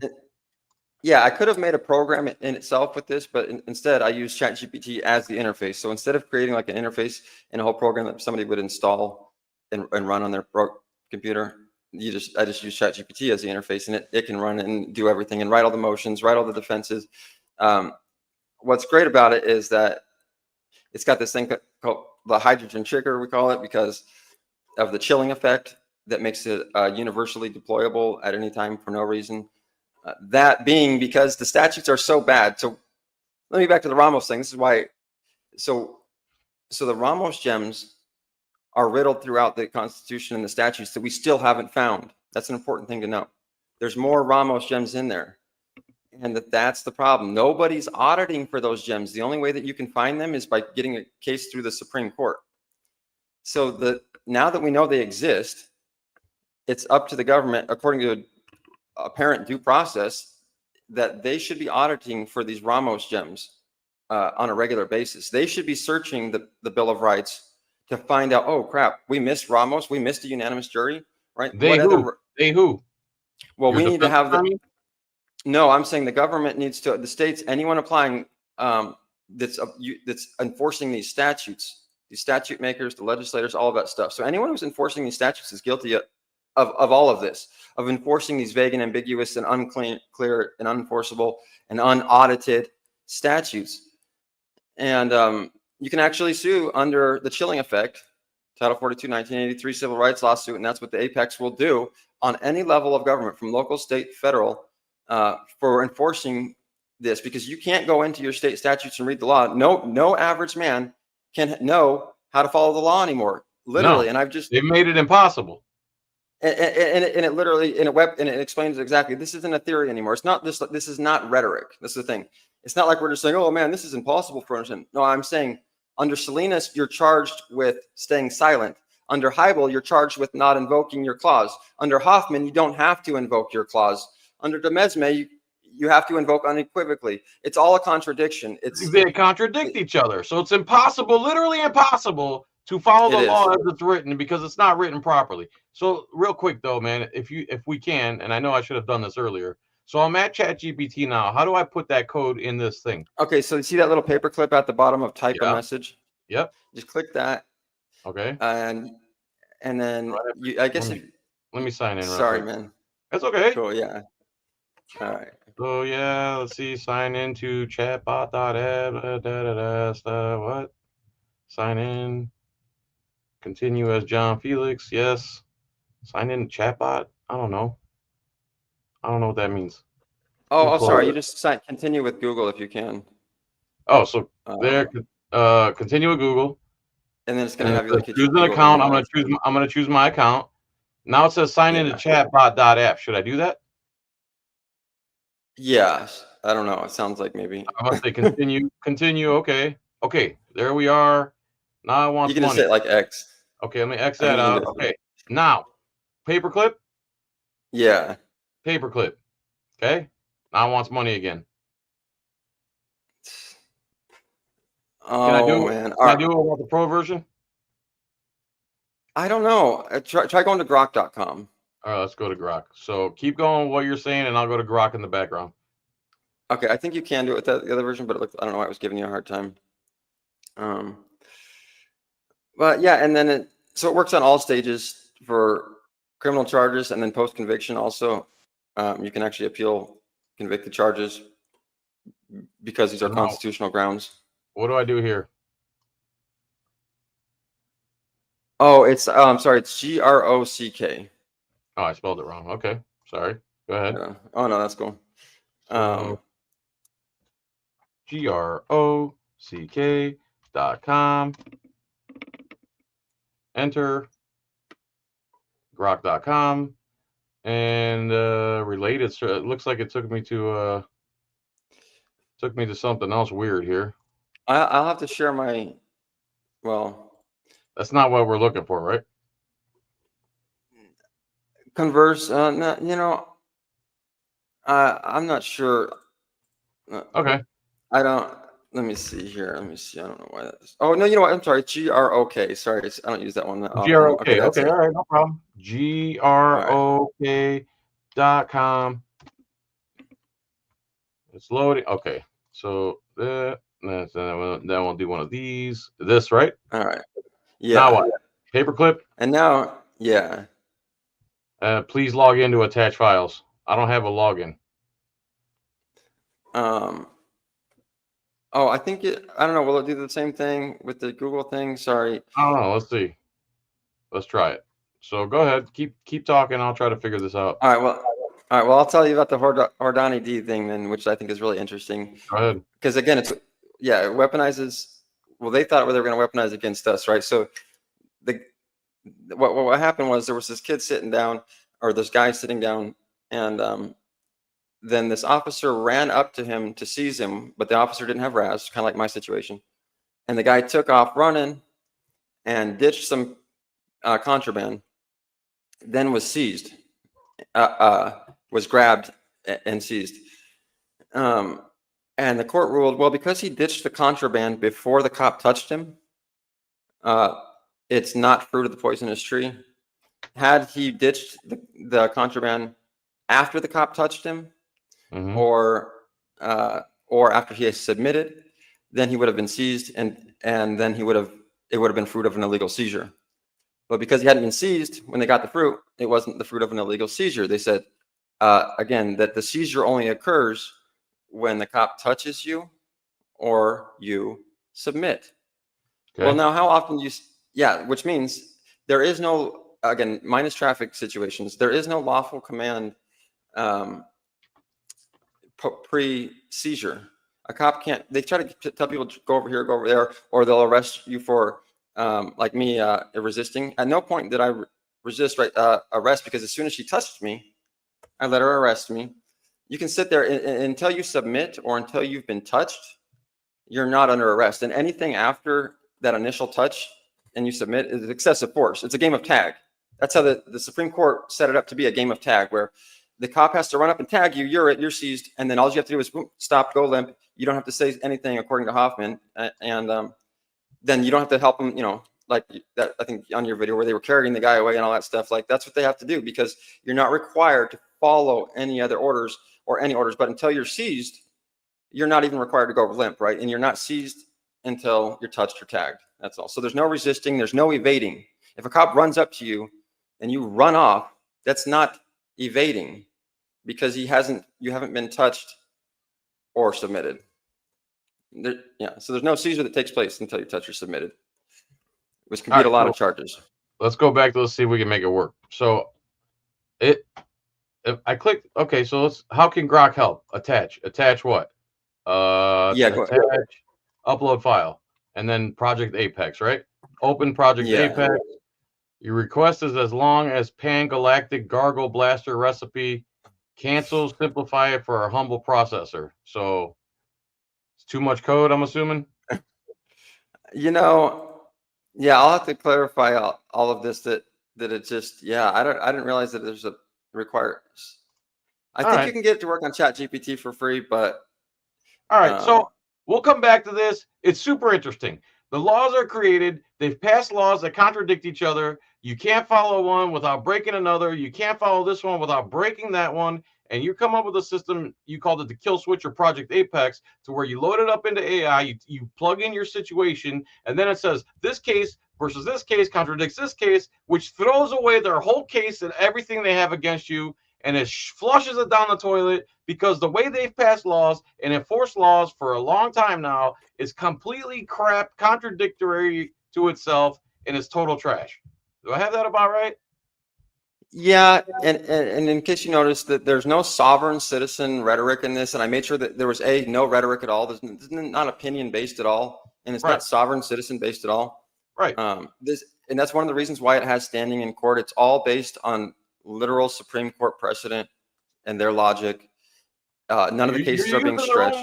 You're using their own laws and case law against them. The stuff that they put on the books. Yeah. Nothing sovereign about it. When a cop says sovereign citizen, what he's saying is, oh my God, this guy has read the laws and understands it better than we do, which is any cop in basic law to begin with. But this guy's actually gone deeper into it. He must be some crazy sovereign who actually cares about the law that we're supposed to enforce. And he's going to use it to actually win his own case. Oh, crazy sovereign. In other words, their brain can't take the most basic 1 + 1, where you're working to 100 to the 100th power. They're working on 1 + 1 = 3. They can't even get that right. So in order to justify in their own brain, they just label you as a sovereign, not even realizing that they themselves are sovereigns with qualified immunity, et cetera, et cetera. So we've been on a long time now, man. I'm going to move on with the show. We could do it again. All right, Thanks. brother. And we can actually show the people with this code and artificial intelligence how this can actually work in the real world. If you have a case, whereas you can plug it in, it can totally flip their argument on its head, use their own laws against them, and kill switch, so to speak, their case and destroy it using artificial intelligence. And we all know that's where the world is going. Is that about right? All right. Yep, that's it. Nick, man, thank you for coming on. I really, really Thanks. appreciate it, dude. I really do. And all right, good to see you guys. We'll do it again, and we'll actually plug it into the AI, figure out a way where I can present it real nice. I wish it would have worked this time, but it didn't. It's okay. It's all good. We'll do it again. Thank you again. Cool. And what's your channel right, so thanks. people can go subscribe? Chambers of Logic. Chambers of Logic on YouTube, right? Yep. I like your background and your setting, and thank you so much for fixing the audio and everything. Thank you for coming on. Chambers of Logic, everybody. Go subscribe to Nick. He's been doing some work, and he left. Okay, good. So now let's go here, and let's go here, and let's go here, and let's go here, and let's play this. This is a Tampa panhandling ban in downtown, and Ybor City ruled unconstitutional. This is the stuff like Jeff Gray's not homeless, but he fights for the homeless, whereas Hillsborough County and Tampa, Florida, they like to hunt homeless people. Instead of helping the homeless, taking a few less tax dollars away from their trucks and their guns and their ammo and their training and their pensions to actually give people some homes or some place to live, or buy a piece of land where homeless people can go and can get medical and get their life back on track with some classes and stuff. They do this instead. I'm going to go urinate. I'll be right back. Guys, thank you for staying on so long. I hope this isn't boring. Let's watch. All right. So here is what is the crux of the Hillsborough County homeless audit that we're doing right now in Hillsborough County. In 2013 was the beginning of when Troy Hartman, he asked the city council to repeal a 2011 ordinance that was violating constitutional rights on panhandling. In 2016, that was done. In 2016, this article is August 6th, 2016. This is when it was repealed. And Tampa got rid of their ordinance of banning panhandling while allowing the newspaper sales to happen on the roadway. And what they did was they started a new ordinance called 4223. And I'll show you that ordinance now. Yeah. So the new ordinance that they did was ordinance 4223, which prohibits any persons from going on a roadway or within 4 foot of a roadway to advertise, distribute materials or goods, or solicit business or charitable contributions of any kind from the occupant of any motorized vehicle. Obviously, this is not content neutral. The content that is being attacked here in this ordinance is soliciting and advertising and thus it would not stand the strict scrutiny needed to restrict First Amendment rights as defined by Clarence Thomas in Reed versus the Town and Gilbert in 2015. Let's talk about that case for a second. In Reed versus Town and Gilbert, the Justice Clarence Thomas gave the opinion that any ordinance or code, development code, anything that a municipality or political subdivision uses that would restrict speech based on content that would not stand up against the strict scrutiny needed to limit or impede on the First Amendment right to freedom of speech. And so this was a landmark case that really challenged all panhandling ordinances around the country. And so because of this ordinance in 2016 is when the city of Tampa repealed their ordinance, but they had a trick up their sleeve. Let me talk about that. Let me show you that for a second. Their trick, as you can see here in the final paragraph, is it says that's because Tampa will be covered by a Hillsborough County ordinance that bans standing on or within 4 feet of a public road to advertise, ask for money, or distribute materials to motorists. So they were banking on using the unconstitutional Hillsborough County ordinance in order to avoid litigation against the city of Tampa and still utilize that ordinance to mess with panhandlers.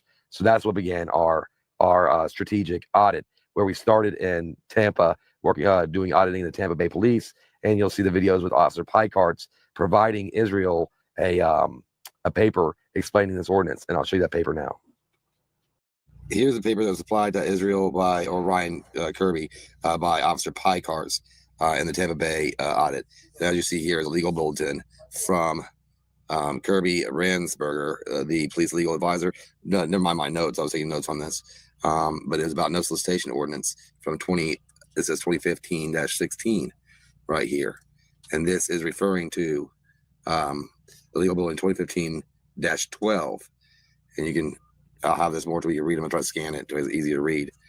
But this is the paper that was given to them, along with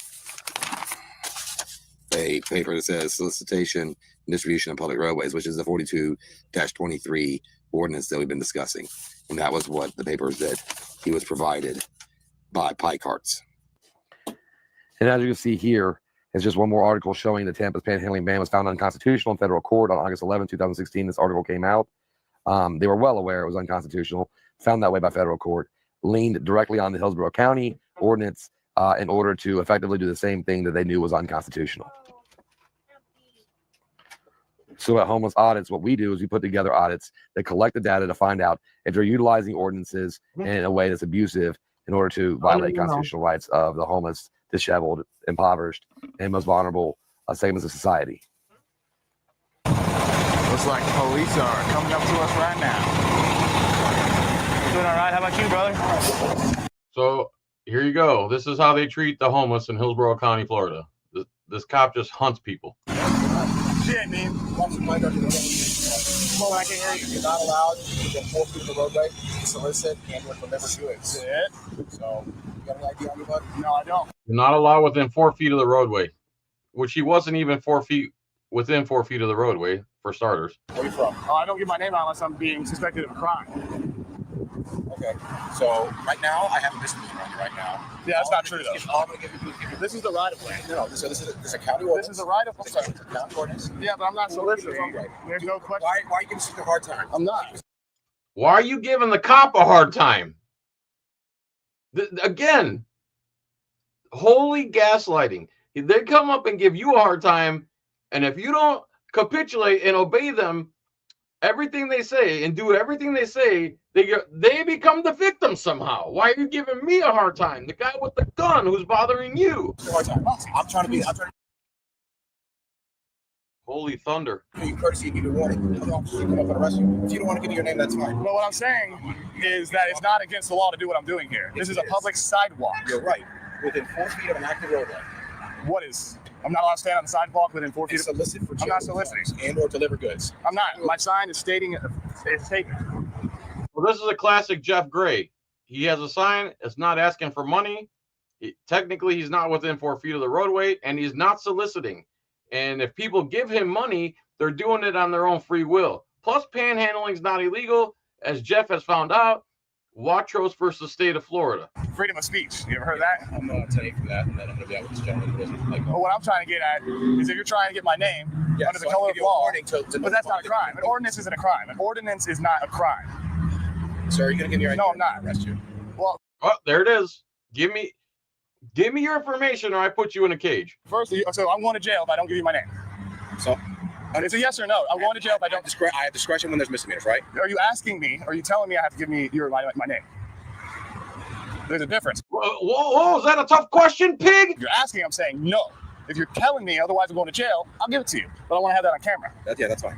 All right. Well, my name is Ryan Kirby. Ryan Kirby. Ryan. Now he gives his name. Do you have a Florida State driver's license? No, I do not. Okay, where are you from, then? I am from Tampa originally. It's just a coincidence that I'm here now, though. Right. That's right, Johnny Vermont. And you have a middle name? Christopher. Christopher with a C or a K? C. All right.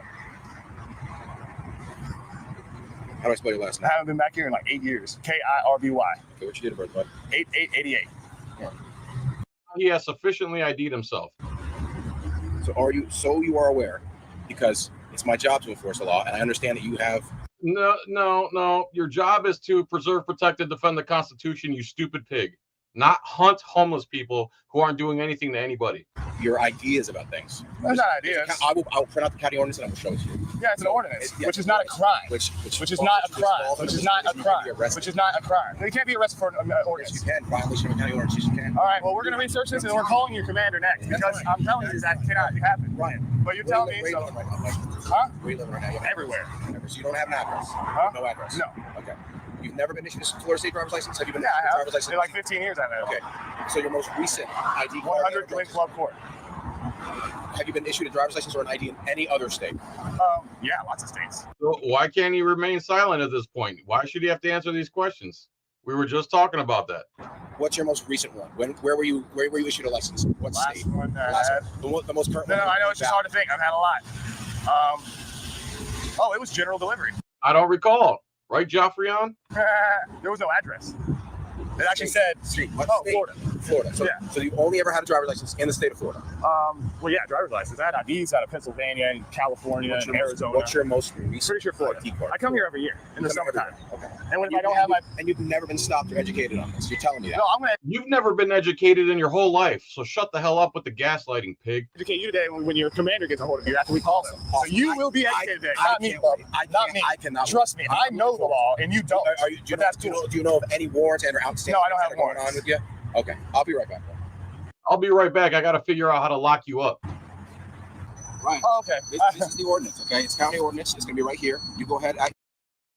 No person, let me pause this. No person shall be upon or go upon any road for the purpose of displaying, advertising of any kind or distributing materials or goods or soliciting business or charitable contributions of any kind from the occupant of any motorized vehicle located on public roads of Hillsborough County. No person shall be within 4 feet of the edge of the road for purposes of distributing materials or goods or soliciting business or charitable contributions of any kind from the occupant of any motorized vehicle located on public roads of Hillsborough County. Then again, Jeff just went through this. Watros versus State. Let's see here. Appeal for charitable contributions is free speech. Watros versus State. So this is total trash. Their county ordinance here, and this is right up the road for me, about 15 minutes. Your leisure, you can read through this. Okay. Oh no, we will. Believe This me. gives me the legal justification. So Because like if you're right, I definitely want you to know you're right. But if you're wrong, I definitely. And here comes the boys in blue to violate our rights. Yet again. You here to violate some rights? You here to violate some rights?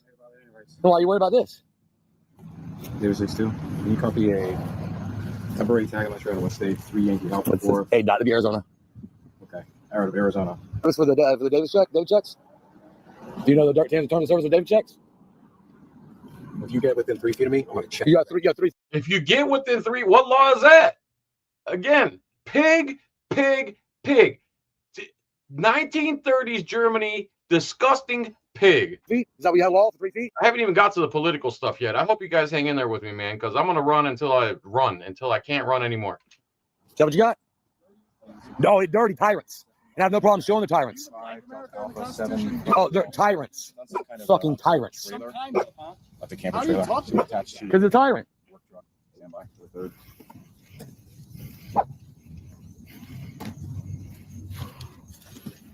Out of Arizona. Remember, what would the founding fathers do to guys like this? The police. We should get the get a law passed to where the police uniform should literally be the red coats that the British used to wear during the Revolutionary War. That should be mandatory police uniform in the United States, the red coat. I'm guy. Stand by. What's your reason for the stop, sir? What's your reason for the stop? There's no stop and detainment here. I see 3 suspicious vehicles. Suspicious for what? Suspicious of what? Suspicious. Again, that's nothing. That means nothing. That means he has a hunch because instead of fighting real crime, he wants to mess with people who aren't doing anything to anyone. Crime. Of what crime? Suspicion is not crime. Suspicious of what crime? Take care. What crime? What crime are you suspicious of? You were tracking us down. That's called malicious activity and retaliatory, and we will get your ass, bud. You are violating our rights blatantly. Yeah, everything is done. We're all legal, bud. We have a command center, and we track you. You want to track us? Hey, do I have to? Are you detaining me? I'm leaving. Then I'll get you away when you leave.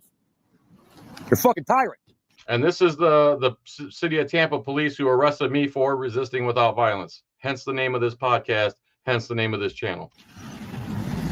Because I shined a flashlight at them, something they do to you on a regular basis. So they can do it to you. They can blind you. They could mess with your camera and your recording. But the second you do it to them, they want to throw you in a cage. And they think they're justified because they're not your servants. They're your master. Well, you're I think this is the one right here. panhandling. You're panhandling, which you can be arrested for. This doesn't ask for anything. Yeah, see, it's not. It says traveling and I'm hungry. He's not. He didn't ask for anything there. My name is Brian Kirby. No, sir, you were panhandling. No, So I want to see a sergeant. I want to see 3 stripes. I don't see any stripes here. I want to see a sergeant now. There's no one available. A sergeant. Yeah, right. A sergeant. I want to see a sergeant right now. They're not available for. Yeah, right. They're not available for this call. Something Kirby. I didn't write it down. Brian Kirby on this registered support animal. Okay. So they know his name. They're arresting him for not giving his name right now. Perfect. Thank you. You think I need a supervisor? Depends on how they want to play it. He wasn't giving you that, right? He gave it that one time, but it wasn't at the beginning. Okay. And then So he gave him the name. There you are. He gave you the name. He ID'd. But yeah, you're arresting him for not IDing. it's arrested for the 511. I appreciate it, man. Yeah, no problem. I'll just hang tight until they take. Okay, you can. Hey, man. So that was like a preview. So this is what actually went down here. What's going on? Are you new around here? Dude. Yeah. Makes it so much easier. Come here.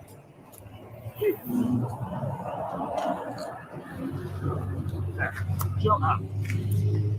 Now I'm just passing through. Oh, you're passing through? Yeah. Okay. You got a name? Deputy Shannon. Deputy Shannon? Yeah, I'm recording you too. All right. No, that's Who cares if you're recording? Why do you need to say that? Who cares? So what? Do you have any ID on you? No, I don't get my ID unless I've been suspected of a crime. Well, you're panhandling. Which Well, is, No, panhandling's not illegal. Not panhandling, and it's not a crime even if I was. And even if you it is, say no, then that's not. what's your name? I don't get my name unless I've been suspected of a crime. Then we'll just detain you until you do. We'll take you down to jail as So a you're judge. saying that I'll go to jail unless I give my name? I have to give you my name. You're not asking. You don't have to give your name. You have the freedom not to. No. You have the right. You have the freedom not to give your name. You're saying I'll go to jail if I don't give your name. That means I have to.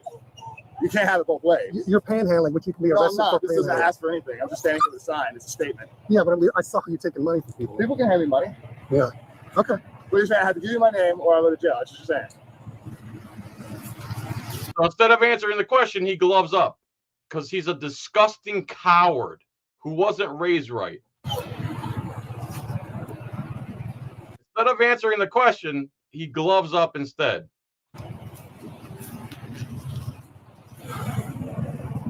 You can't answer a simple question. You're saying I'll give you my name. You're saying I'll go to jail, but you won't answer the question. He doesn't want to answer the question because then it puts a liability on him, legal liability. So instead of answering the question, will you arrest me if I don't give you my name? He puts the gloves on and resorts to violence. Well, you're not being identifying yourself. jackboot right now. And I haven't done anything wrong. Okay. All right. Sir, no. What? Hey, dude. There you go. Attack him. Attack. Hey, My people are right over there, bro. Are you serious right now? Are you serious right now? What the hell? What the fuck, bro? I have this all on camera. Dude, pretty soon, Americans are going to get tired of this. And when they see a cop gloving up for no reason at all, You want to give me your name? I will give you my name. I'll try to get you to tell me. My name is Ryan Kirby. Okay, man. Now, no, totally losing all that. Can your buddies take your dog? Yeah, they're right there in the. You'll see the pink and purple. All right, that's enough of this video. Sorry, guys. I can't watch it again. I can't. It's disgusting. All right, so let's see here. Here's a channel called Forgotten. Oh, man, come on. A channel called Forgotten History. Let's do this. And it talks about Lindsey Graham. This channel is wonderful, okay? You guys need to check out Forgotten History. Let's watch this.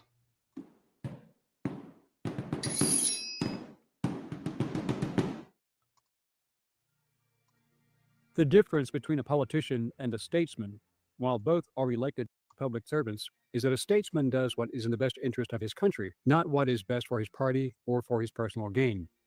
A politician serves his party and often works to enrich himself without any real moral or ethical conviction. This applies to 90% of our own members of Congress and elected state officials, hence the desire by the vast majority of Americans wanting term limits and greater accountability. But the true unethical politician will change his opinions and positions depending upon where the political winds blow, really defending nothing. And here is one prime example. But despite these issues, what does it say about the people who continue to vote for them? It's all about money and power. He called Trump a kook, crazy, and unfit for office, then spent the next 4 years golfing with him. He voted to protect detainees, then fought to silence their court cases. And while preaching fiscal conservatism, he raked in millions from defense contractors and big pharma. Lindsey Graham isn't just a flip-flopper, he's a political equivalent of a windsock, always shifting, never grounded. So how did a small-town lawyer from South Carolina become one of the most slippery power brokers in Washington? And why do so many people on both sides of the aisle consider him one of the most two-faced politicians in modern history? Who is Senator Lindsey Graham? What is his background? Why is he not trusted, even by members of his own party? Why could he be considered corrupt, along with many of his colleagues? Hello, I'm Colin Heaton, former history professor, Army and Marine Corps veteran, and welcome to this episode of Forgotten History.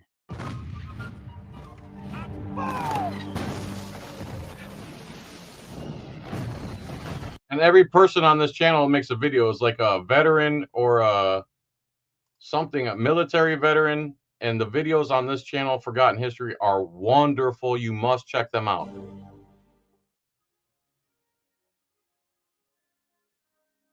Lindsey Olin Graham was born July 9, 1955 in Seneca, South Carolina, to a family of very humble origins. His parents owned a pool hall, bar, and liquor store in central South Carolina, where he grew up. He graduated from D.W. Daniel High School and enrolled in the University of South Carolina in Columbia. He was the first person in his family to have attended college, but while he was a student, both of his parents, Millie and Florence, died some 15 months apart. Graham was left to raise his sister, Darlene Graham, who was 9 years younger, and he eventually became her legal guardian while tackling his demanding studies. Graham earned a BA in 1977 while a member of the U.S. Air Force ROTC, and later earned his JD in 1981 from the University of South Carolina. After graduating, he entered the Air Force, becoming a military lawyer in the Judge Advocate General's office. He served at the Rhine-Main Air Force Base in Germany from 1984 to 1988. After leaving active duty, Graham returned to South Carolina and became an Oconee County Assistant County Attorney from 1988 to 1992, and later City Attorney from 1990 to 1994 in Central. He also joined the South Carolina Air National Guard, serving from 1989 to 1995, and returned to active duty during the Persian Gulf War in 1990 to 91, and still served in the Air Force Reserves, retiring at the rank of colonel after more than 33 years of service in 2015. He also served in Iraq and Afghanistan at various times. In 2014, Graham received a Bronze Star Medal for meritorious service as a senior legal advisor to the Air Force in Iraq and Afghanistan from August 2009 to July 2014, overseeing the detention of military prisoners. Graham worked as a lawyer in private practice until he was elected to the South Carolina House of Representatives, serving a single term from 1992 to 1994. He was elected to the U.S. House of Representatives, being the first Republican elected from South Carolina's 3rd Congressional District since Reconstruction. Graham served 4 terms in the United States House of Representatives from 1995 to 2003 until he won the U.S. Senate seat vacated by retiring Republican incumbent Strom Thurmond. He was reelected to a 4th term in 2020. Graham supported a strong military and was publicly hawkish on foreign policy. Strom Thurmond, one of the biggest racists who's ever served in Congress. while moderate on domestic issues and opposed to enhanced interrogation, such as waterboarding of terrorist suspects. Despite his public platform, he voted no on $15.2 billion for foreign operations in November 1999. But Graham was never consistent in his positions or his support for fellow Republicans, whom he often opposed on several issues. Many Republicans felt betrayed when he previously voted to confirm both of President Obama's Supreme Court nominees, Sonia Sotomayor and Elena Kagan, knowing their liberal leanings. He often flip-flopped, changed his mind, depending upon the political climate, such as when Graham later voted against Merrick Garland along with Mitch McConnell during the election year nomination by Obama. Here are a few examples of his flip-flopping. Despite his public position on being hard on terrorism, Graham voted no on restricting business with entities linked to terrorism in July 2005 because that big business was a big donor to his campaigns. Graham voted to build the border wall in 2007, was publicly anti-illegal immigration, but he voted yes on allowing illegal aliens to participate in Social Security in May 2006 at the expense of American citizens. Graham has always publicly supported the military, the troops, and making the VA better, improving education assistance for veterans, claiming to be their champion. But in April 2008, he voted to cut $221 million in disability and educational benefits that Filipinos had earned serving in the U.S. Army during World War II. In June 2010, Graham told reporters that the science about global warming had changed and that the movement had taken a giant step backward. In a major flip-flop, he also said that he planned to vote against the same climate bill he had originally co-sponsored. This shocked a few fellow Republicans, but the campaign money flowed in. Between 2010 and 2014, the Thornton law firm and its partners engaged in practices to reimburse political contributions, raising suspicions about campaign donation habits not scrutinized by the Federal Elections Commission or Congress. In 2012, Graham, a hawk on Benghazi, said that Secretary of State Hillary Clinton got away with murder after her testimony about the 2012 Benghazi attack. He publicly wanted her held accountable for the tragedy, which occurred on her watch. But for some reason, he changed his mind the following year, stating the House report on the event was full of crap, thus again shocking Republicans. As Be right back. the evidence of Clinton's wrongdoing was very clear. And please see our video on Benghazi. Again, money flowed in from the Thornton law firm and other sources who contributed to both party candidates, but predominantly Democrats.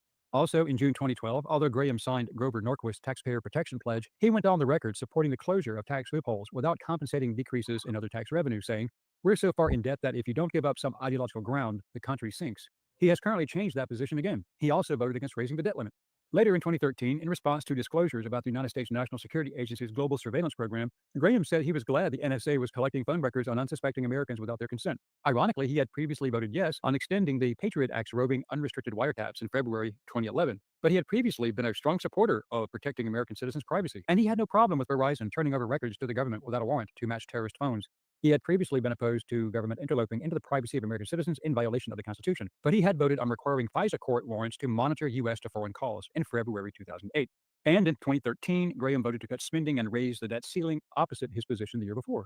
In March 2015, Graham supported the Saudi Arabia-led intervention in Yemen, saying, "We want to have a relationship with Saudi Arabia. They're a strategic partner. They're a mortal enemy of the Iranians."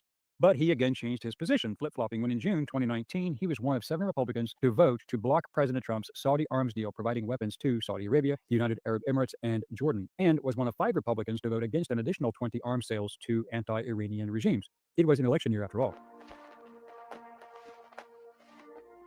Graham accepted the Supreme Court ruling to allow gay marriage in June 2015, reversing his previous position on the Defense of Marriage Act, stipulating marriage was only between a man and a woman in 2006.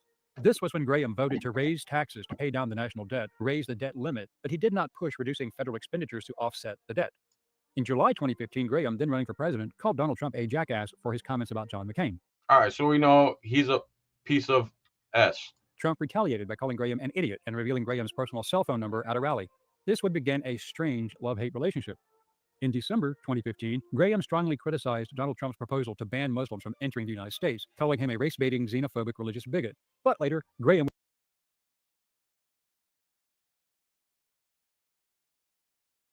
All right, so Graham's a piece of crap. Let's go to Dave Smith. This guy's wonderful. So, MAGA, MAGA, MAGA, right? Make America great again. Except the only problem with that is they don't care about America. They don't care about you. Almost every politician is Israel first, with the exception of a couple people, Thomas Massey. And since Thomas Massey isn't Israel first, Trump wants to primary him now. He won't vote against raising the budget. He is a constitutional politician, one of maybe 2 in the whole Congress. And he's not run by AIPAC. And let's listen. So almost all of MAGA, all the supporters this current term, they wanted Epstein files released. Kash Patel went on the talk shows. We're going to release everything when I get in there. Dan Bongino, when I get in there, we're going we're going to show you the Epstein files and what's going on. Pam Bondi, I have the Epstein files on my desk right now. We're going to release the JFK files. We're going to release the Epstein files. We're going to be the best. Make America first. Make America great again. Administration in history. And by the way, just because I'm railing against them doesn't mean I'm a Democrat. The Democrats and the Republicans are straight trash. There should be at least 6 to 8 to 10 parties in this country, and we get to pick the best one, or just abolish these politicians altogether, or just abolish parties altogether. So let's listen to what Dave Smith has to say. Dave Smith is wonderful. Let's listen to him a little bit, and let's go from there. I don't know. It's like West Virginia and Pennsylvania and all sorts of places. So go check out portsport.com. You can see the roster of shows. Yes. Okay. And then the one other thing that I should mention, as Natalie has given me notes to mention here, for the members only Zoom meeting, those are for the people in the top signed up. We really do appreciate in Denver, but we'll be doing it from there, is what really just went down last night. I guess what we have to start with here is what really just went down last night, which was fairly late last night. I want to say, actually, I could probably see right here. What time was it going at? Well, it was those are just Donald Trump news hours when he's doing the Sudafed late at night on weekends, 11 p.m. had a Diet Coke can, sits down to get work done, and goes, "All right, I'll put out the news." Well, it seems that it was around 10 p.m. last night that this started being reported, and it was an Axios report that that kind of broke it. So it wasn't Trump choosing this time, although this does seem to be the time he's up. But the headline is that the Trump Department of Justice and FBI conclude Epstein had no client list and committed suicide. So now, of course, there had already been hints that this was coming. Dan Bongino and Kash Patel gave an interview. You truly are a traitor, ain't you? Are you talking about me? Or are you talking about Trump? Who are you talking about? Whoa, what the liquid is that at John Felix? Looks like a it's Diet Coke. Okay. A couple months back where they basically said this. My man, I sent you the link. Kash Patel went on the Joe Rogan podcast and reasserted this, that Epstein had killed himself. I posted one. I was oh, sorry, carnivore Mike. I'm cheating. I know. Don't kill me. Already when I'm not on the road and I'm not doing shows in nightclubs, I do 10 p.m. is about my bedtime these days. Kids wake me up early. So I just check your email, tag me in. Posted one thing last night. I just said something like, I was like, look, the Trump administration is lying about Jeffrey Epstein. Everybody knows this. And you should take note of who will call him out for that and who will just run cover. I mean, like this is it's kind of a bigger theme in a way that I think is a very important one.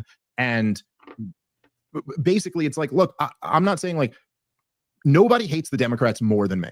You might be tied, but nobody beats me at hating the Democrats. And most of you guys out there listening who think you really hate the Democrats, I hate the Democrats so much better than you hate the Democrats. I'm just really, really good at hating the Democrats. If you wanted to I thought you said you weren't coming to Autopalooza, Mike. If you do, man, you can have more than 5 minutes. If you wanted to conduct a trial of Joe Biden right now, I got shit from the 80s that I'll bring up. Like I hate his entire goddamn career. His whole legacy is one of destruction and death and just awful. He was just a terrible president. The corporate media, them from framing Trump for treason to the COVID insanity to the Democrats have become the party of war and censorship and castrating children. It's like they're a level of evil that is hard to overstate. That doesn't mean that therefore we all have to become Democrats because Donald Trump is in office. And if you can't look at this and just call it out for what it is, then you're Oh, sorry, Carnivore Mike. I must have mistaked you with somebody else. If you're coming, God bless you, bro. You can have way more than 5 minutes to talk to the people. You saved my life. I told you that already earlier. You are my doctor as far as I'm concerned. I went to a real quote-unquote doctor today to analyze my blood work, and then I called my real doctor, Life Under the Microscope. Oh, man, looks like we have a special guest here. Let's see who this is. Hello? Hold on. Oh, hey, who is this? Hello? Hello? Are you still talking about this guy, Epstein? Yeah, just like most of your base is still talking about him for the last 4 years. What's the problem, Mr. Trump? Watch your mouth, hey, watch your tone. This isn't what you think it is. It's a friendly call from your buddy. Your buddy. GT. All right, Mr. Trump. GT. Who's GT? Oh, Ghetto Trump. Excuse me. Go on. Can you not read? Are you not American? English. You speak it, don't you? I speak American, yes. You're disgusting. Thank you. Why are you still talking about Epstein? This creep. What do you know about him? I'm pretty sure that he was diddling young girls, and he had Ghislaine Maxwell recruiting him for him down in Florida. And when he finally got caught, Alex Acosta, instead of putting him in jail for life, was told that he was part of the deep state and they needed to lay off of him, gave him a sweetheart deal, and let him go to his office 12 hours a day, 6 days a week, didn't have to be in jail. And while he was out of jail, he was in the top floor of his office building, bringing girls in and still doing what he loves to do most, which he was doing on the island. But when he was in the States, was doing it there. Is that about right, Mr. Trump? That's exactly what he was doing. That's exactly what was going on with him. I was not involved. Why are you so concerned about it? He did what he did. Elon Musk said that you happened to be on those Epstein files. And he donated hundreds of millions to your campaign. Elon's just mad I took his money. Elon, he's a crazy person. Things are happening with him. Maybe we should look into him the same way we should look into you. In what way would that be? Deportation. We should deport Elon? And me? And you. Deport me from where? I was born in Cleveland. JP, where's the JP, get me this guy's files. I've had enough. You're nasty. You're disgusting. You're deplorable. You disgust me. Yes, sir. Okay. So, didn't you say a few times that you and Epstein are good buddies and he likes the ladies young just like you? Yes, I definitely love them young. How young? 14. Okay. So you and Epstein were buddies? Yes. Well, You've just seen said the that. video. You've seen the videos. Please don't cut me off. You've seen the videos. I have backup tapes at my house. We did a lot of nasty things to a lot of young girls. It's just the way it is. We need to move on from this. There's so much going on. Children drowning in Texas. Obama, he's doing all types of wild things. But you're worried about me and this creep, Epstein? So he is a creep, or he was your buddy who likes him young? Which one is it? I need my late night McDonald's. You're stressing me out. I can't do this. JP, put in my order, JP, extra mayonnaise and 2 extra buns and a side of mac sauce.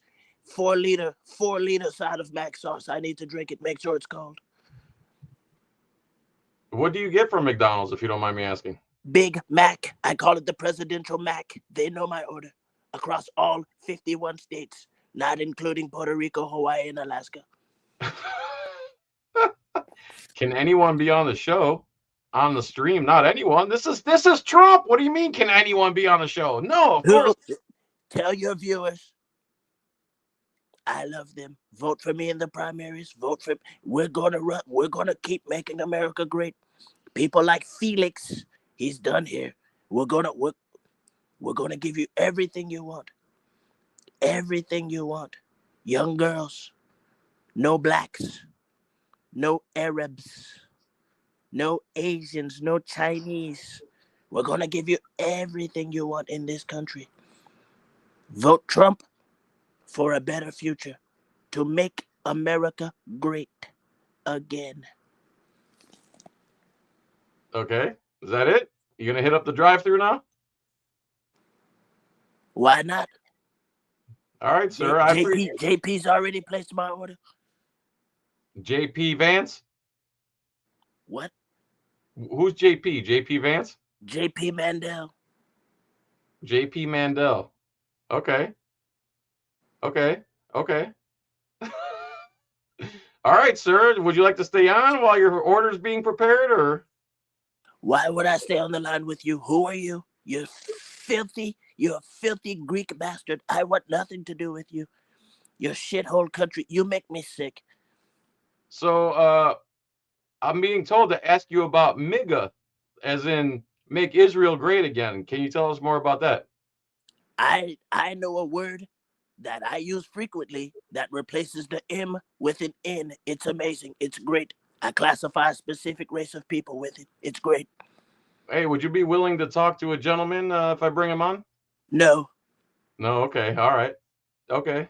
All right, sir. Thank you so much, and I look forward to being deported by you. Not by me. Bandi is placing everything I need in order to get you out of here. You're criminal. Yes, sir. You will never resist without violence because of your mouth. You're disgusting. Yes, sir. Goodbye. See you. Thanks for coming on. You're not welcome. Okay. Oh, I love ghetto Trump, man. So, Lubus, you really want to come on? If you do come on, just please don't cuss, man, and don't say anything like violent or bigoted. That was a skit, in case you guys didn't. That's not really Trump, okay? Somebody I actually know, good friend of mine. Do you really want to come on? If not, let's just go back to where was I? Dave Smith, and we're talking about Epstein. Kind of lost, man. And really, in a similar way, like where you would be like, how is it possible that Joe Biden could be forced out? They just throw this cackling retard Kamala Harris in there, and then tens of millions of people still line up to vote for her, despite all of that. You're almost kind of the same thing. If you look at something like this, what we're talking about here is covering up a child rapist ring. Like, this is just, I'm sorry, something should be too far. People gave me shit. A lot of the Trump supporters gave me shit for calling for Trump's impeachment when he launched a war on behalf of a foreign country for absolutely no reason. And like now, listen, the war didn't turn into a catastrophe, so now they feel for you were. But like, think about the things people have been impeached for. Now, Richard Nixon, well, I guess he resigned before the impeachment really took place, but he was going to be impeached for not planning Watergate, not participating in Watergate, but for not being honest about it after the fact. Okay? Bill Clinton was impeached for lying about cheating on his wife. Donald Trump was impeached for a phone call to Zelensky where they alleged that he attempted a quid pro quo, which never even turned into a quid pro quo because he caved and gave Zelensky the weapons and he never got the investigations into the Bidens that he wanted. Then Donald Trump was impeached again over the nonsense of January 6th. People have been impeached for really lame reasons. And as I forget who the quote is attributed to, but as famously been said, an impeachable offense is anything that Congress decides is an impeachable offense. High crimes and misdemeanors is what it says in the Constitution. What does that mean? Well, it means what Congress decides it means. But I'm just saying, in the grading on the curve of when presidents should be impeached, why the hell should they not be impeached for launching a war, an unnecessary war, an aggressive war of choice on behalf of a foreign country? And why the hell? Yeah, so they bombed Iran, and they did it for Israel. Almost every war in the Middle East is done for Israel. They went and bombed Iran while they were pretending to negotiate with them.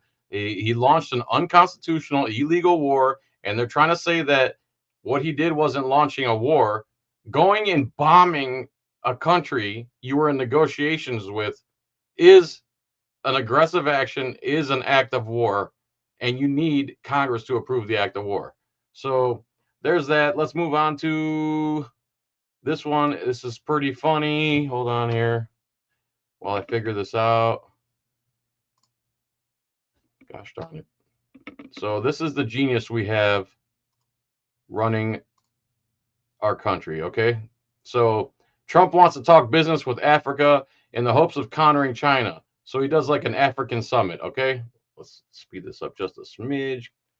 Thanks everyone who's sticking in here with me, man. I really appreciate it. I've never done a political podcast. I usually don't run this long, so here we go. Let me make them more important, make them a little bigger here. You sounded funny. Yeah, it's funny, man. It's funny, but there's a serious background to it. Oh, okay. One of those. So Trump wants to talk business with Africa in hopes of countering China, but a U.S. summit excluded Africa's big players. So Trump called a big African summit. He just forgot to invite most of Africa to it. The White House hosted an African leaders summit of sorts this week, but only 5 countries from the continent of more than 50 nations were welcome to join. Are there that US many? Really? I didn't know that. I never heard that. I never heard that. Never heard Does that include part of China? Yeah. Is that China? That's in Africa, isn't it? China. U.S. President Donald Trump hosted a working lunch in Washington, D.C. on Wednesday, bringing together the presidents of Mauritania, Guinea-Bissau, Liberia, Senegal, and Gabon for a discussion focused on commercial opportunities, a White House official told CNN. However, none of Africa's big players, such as its largest economies, South Africa, we don't invite our genocide heirs. We don't invite genocide, except Netanyahu. Yeah. He's okay. But white genocide, we're not down with that, like the kids might say. So, yeah, that's another point. Netanyahu is just in America. Netanyahu has an international arrest warrant on his behalf. He's an international war criminal, and there's an arrest warrant out for him for committing the G word, unaliving over 40,000 women and children over there in Gaza. So they put out an arrest warrant for him, and there's certain countries that are signatories to the International Criminal Court. And when they issue an arrest warrant, the countries that are signatories to that International Criminal Court and International Court of Justice are supposed to arrest this person when he enters their country. But Greece, my nation of descent, and a couple other countries, they just let him fly through. And America is not a signatory to the International Criminal Court, and they're upset that they have an arrest warrant out for Benjamin genocider Benjamin Netanyahu, aka Benjamin Milikowski, who is not Jewish whatsoever. He's actually Polish. And a lot of what these Eastern Europeans do, they change their last name to sound more Israeli, so people don't realize they're actually Caucasians from East Europe. And DNA tests are illegal in Israel because they don't want people to find out that the people who are claiming they're God's chosen people over there are actually not from that area whatsoever. So they made DNA tests illegal. So back to this African summit, working lunch. He invited some African countries, and this is what our genius president had to say. Thank you so much, Florida Cracker. I appreciate that. No. Nigeria, Egypt, and Ethiopia were asked to attend. These nations are allied to BRICS, a group of emerging economies founded by Brazil, India, and America's adversaries, Russia and China. BRICS members face the threat of being hit with new tariffs from Trump for supporting anti-American policies, in air quotes. During the meeting, the 5 African leaders heaped praise on Trump as they encouraged him to invest in their countries and develop their plentiful natural resources. The leaders joined the U.S. president for lunch in the state dining room, where each leader went around the table thanking Trump for his invitation. And that's where things went off the rails. Watch this. Our genius president. Trump praises Liberia's president on his mastery of English, his native tongue, and the African nation's official language. So Trump doesn't realize that Liberia was a British colony and was basically colonized by British, which they made the official language of Liberia English. So Trump doesn't realize that the national language in Liberia is English. So when the guy from Liberia shows up for his African summit and he speaks English very well, this is what Trump has to say about it. Let's take a look at that moment. Thank you so much for this opportunity. Well, thank you. And such good English, such beautiful. Where did you learn to speak so beautifully? Where were you educated? Where? Yes, In Liberia. Yes. Well, that's very interesting. That's beautiful English too. I have people at this table can't speak nearly as well. They come from. I have people on this table that don't speak English as well as you. It's Liberia's language is English. Now that could be because Pete's a drunk. He's a drunk. He speaks just fine the 10 minutes a week that he's sober, but most of the time he slurs his words. Yeah. So wow, that is some diplomacy he's pulling off there. I can't imagine why China has become Africa's largest trading partner, and many African nations seem to prefer to make infrastructure deals with China. All right, so there's that. That's who runs America. That moron doesn't even know who's in front of them. Doesn't realize that they speak English because that's the language, their country's language. He's like, oh my God, black dude speaks English so well. Oh my God. Oh my God. Let's see what else I got for you guys. Trump's English, Liberia, Trump, Epstein. Let's see, what do I have here? 3 hours, 14 minutes in. This is Myron Gaines. 3 hours, 14 minutes in. 3 hours and 14 minutes in.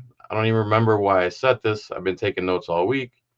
3 hours, 14 minutes. Bear with me here. So, okay, share this. Myron Gaines X. He's not the greatest, but whatever. Let's hear what he has to say about this topic.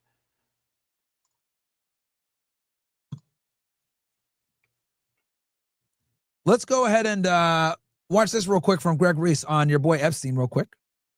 Back to Epstein.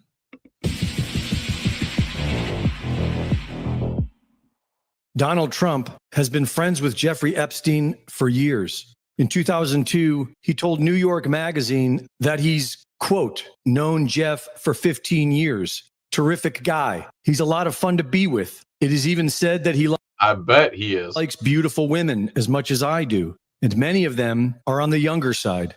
Ooh. Whoops. No doubt about it. That creep, Jeffrey Epstein. I can't believe you're still talking about him. We decided he didn't do anything wrong. I have a terrible Trump impression. It's really bad, but I'm working on it. Jeffrey enjoys his social life. Close quote. Jeffrey Epstein claimed he introduced Donald Trump to Melania. Epstein is known for grooming beautiful women for powerful men. On July 6th, 2019. And you guys know the reason why he has all this influence is because Lex Wexner backed them, and Les Wexner owns Les Wexner, another Zionist, owns Victoria's Secret, and he signed over his whole fortune and power of attorney to Jeffrey Epstein. Jeffrey Epstein used Victoria's Secret to recruit the models that Wexner was bringing in. And I'm sure he did something for Leslie Wexner for him to sign over his whole fortune to him. And I'm sure he's got some type of blackmail on him. Victoria's Secret models, do the math. Epstein was arrested. 2 weeks later, he was murdered in his jail cell, all during President Trump's first term. Shortly after Trump began his second term, political agents and useful idiots. Oh yeah, that's libs of TikTok. And just so you guys know, so they released these binders to all the online influencers who were carrying water for this Trump's new administration. And the binders that they gave him had not only didn't have any new information in it, they had less information in these binders about Epstein that then was already public for the whole world to see. Bombocat. She's definitely one of them boys, bro. Definitely one of them boys, bro. When he says them boys, he means Israelis, or the J word. And real quick, guys, if you guys enjoy the content, man, only $10 a month. Locals.com is to easy money gets you involved. Justice was coming. Posed for the cameras with DOJ binders, as if justice was coming. I'm glad that he called this shit out too. These fucking retards. And nothing followed until this week, when we were told that the DOJ and the FBI concluded that Epstein had no client list and died by suicide. That's crazy, man. So that's total BS. All right, let's see what else I have for the show. I don't want to keep you here forever. I hope this isn't getting boring. I'll try to make the show better every week, man. I really would. It actually takes a lot to create this. I know I make it look easy. I know I'm really good at this.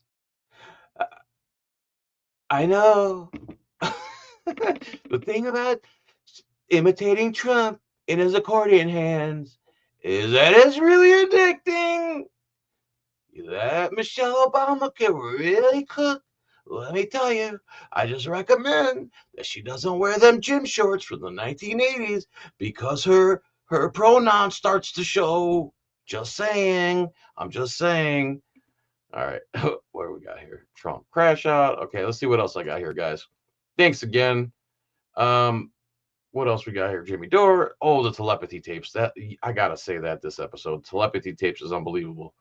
Beatboxes, languages, endless money to Israel. Let's see what this is about. This is a nice short here. Okay. This starts out by saying, oh, what did I do? This starts out by saying, everybody in Israel. Who just joined me? Someone just joined me?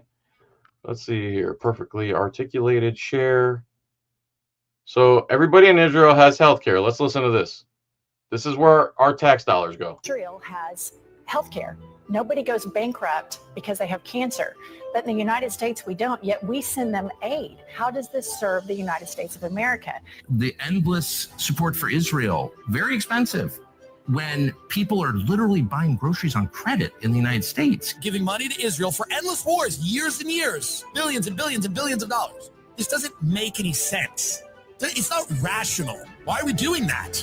I want to hear why that is a good use. We have people sleeping out on the streets of America 2 blocks from the nation. Yeah, people sleeping out on the streets in America and the police targeting and hunting these people.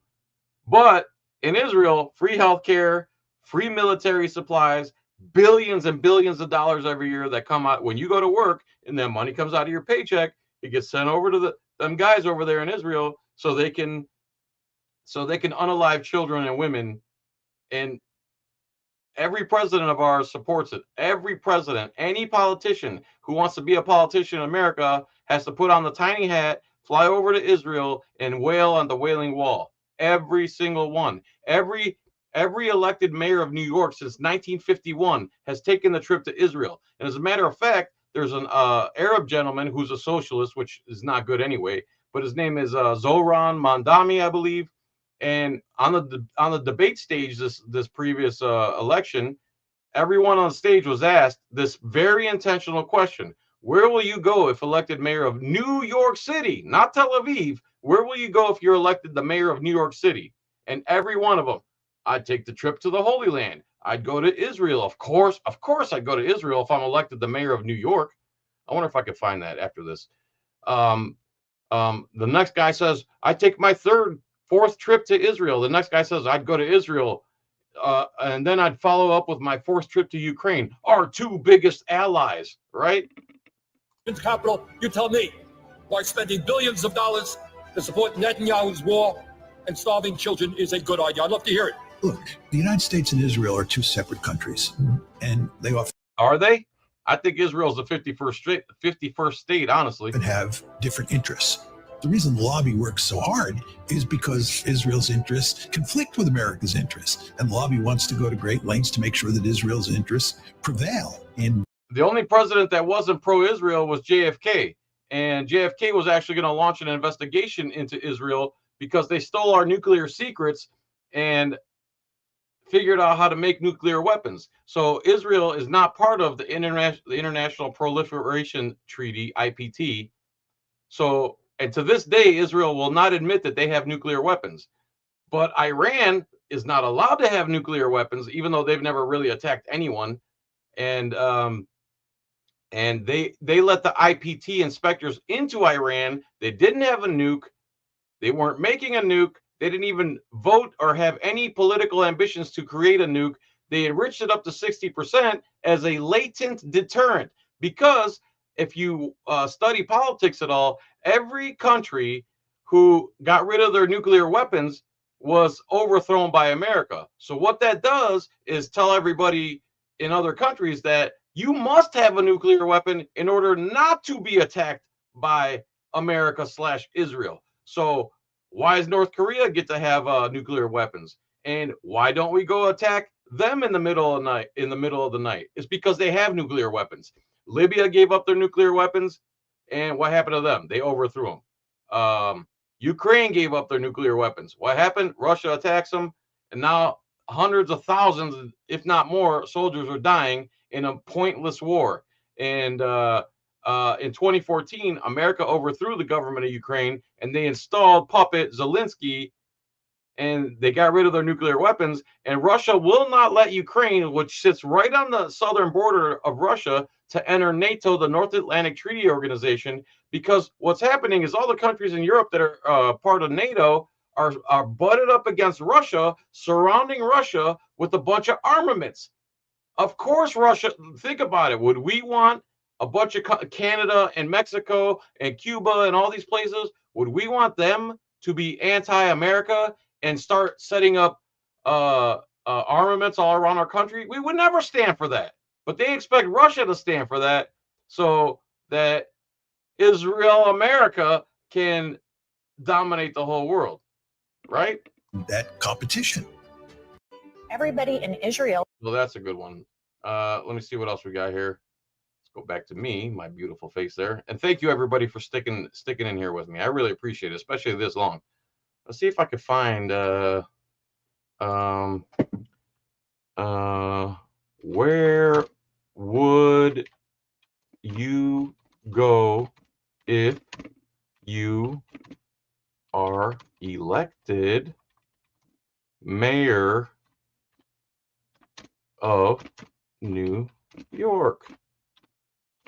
Debate. Let's see if I can find that. Let's go click on videos. See if I can find that. It should be a short here. How would the candidates navigate Trump? Do you think Israel has a right to? I think this is it right here.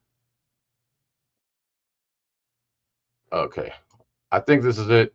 Let's hope I have the right one here. Let's share this instead. Let's make that bigger. Let's see what it said here. Visit by a mayor of New York is always considered significant. Where would you go first? Mr. Cuomo? Given the hostility and the anti-Semitism that is... Anti-Semitism. You ever say anything against Israel, they label you an anti-Semite. Just like if you ever say anything against the police, which, by the way, American police are trained by the Israeli army. What's the Israeli army doing right now? Unaliving women and children. They train American police. 1 in every 20 Minneapolis police officers are trained by the Israeli Defense Forces. Okay, that's the George Floyd Police Department. Okay, all this policing and this police state is by design in America. They're trained just like the Israeli army is trained to browbeat their citizens and anyone who around them into submission. That's why you can't understand why cops act like this towards American citizens, is because they're trained by psychopaths over in Israel. So like I said, let's see. Everyone on stage. And here's Andrew Cuomo, who during COVID let a bunch of people die in the nursing homes, and he was accused of sexual you-know-what by lots of women, and he actually sued these women for their vaginal DNA. And he has the nerve to run for mayor again. And where would he go? Because of all this anti-Semitism now. So if you don't like what Israel's doing over there, you're an anti-Semite, according to this moron. And as a matter of fact, he lost to this guy, Zoran Mondami. And as soon as he lost and dropped out of the race, he joined the legal team for Benjamin Netanyahu, international war criminal. All roads lead back to Israel.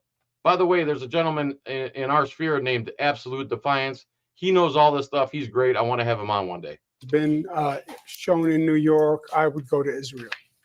Mr. Tilson, where would you go? Yeah, I'd make my 4th trip to Israel, followed by my 5th trip to Ukraine. Like, this is automatic. You get elected in America, you have to immediately take a trip to Israel. Our greatest allies fighting on the front lines of the global war on terror. Mr. Mamdani. I would stay in New York City. My plans are to address New Yorkers across the 5 boroughs and focus on that. What? You would get elected as mayor of New York and you would stay in New York and do your job as mayor of New York and talk to the citizens of New York? You wouldn't go to Israel? Well, that really offended the moderators of this debate. They couldn't believe that one of these American politicians wouldn't bend the knee to Israel and say, of course I'm going to go to Israel. Duh. Isn't that what you're supposed to do when you get elected as a politician in America? You head straight to Israel. Everybody knows that. Mr. Mamdani, can I just jump in? Here's the moderator. She couldn't believe he didn't say Israel.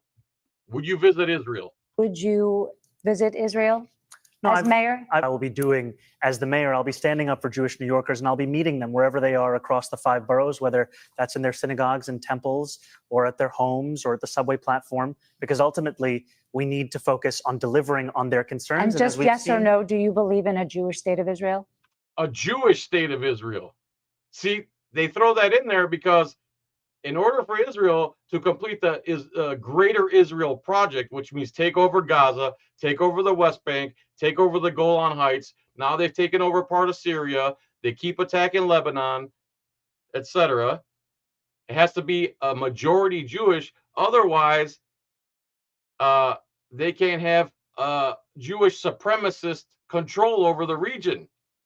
So and they claim to be a democracy. They are not a democracy. They are ethno-supremacist terrorist state by any objective measure. So you could tell these are loaded questions, and they're set up to give these guys, they tee them up this question so they can say, of course I'm going to Israel. Duh. And when this guy didn't say I'm going to Israel, the moderator's like, do you believe in the Jewish state of Israel? And he says, I believe they have the right to exist with equal votes for everybody. The way it is right now, yes, they use the talking point that they let Arabs in the state of Israel, but there's at least 60 laws for the Arab population in Israel.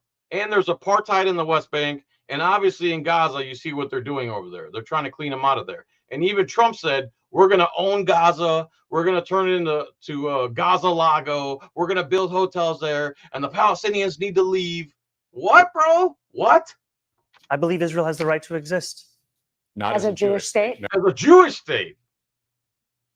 As a state with equal rights. What? Equal rights? What are you talking about? No.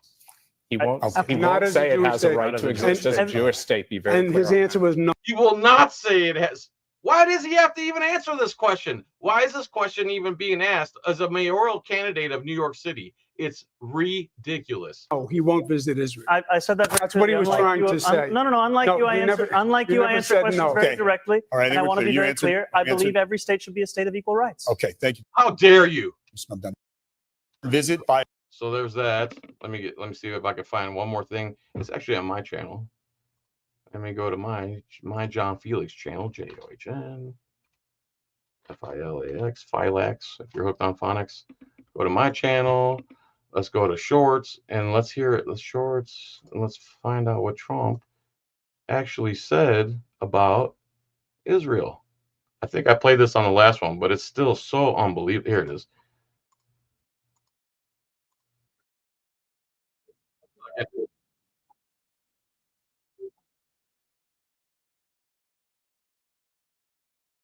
Partisanship, just principle. From protecting free speech to demanding transparency, we're here for you.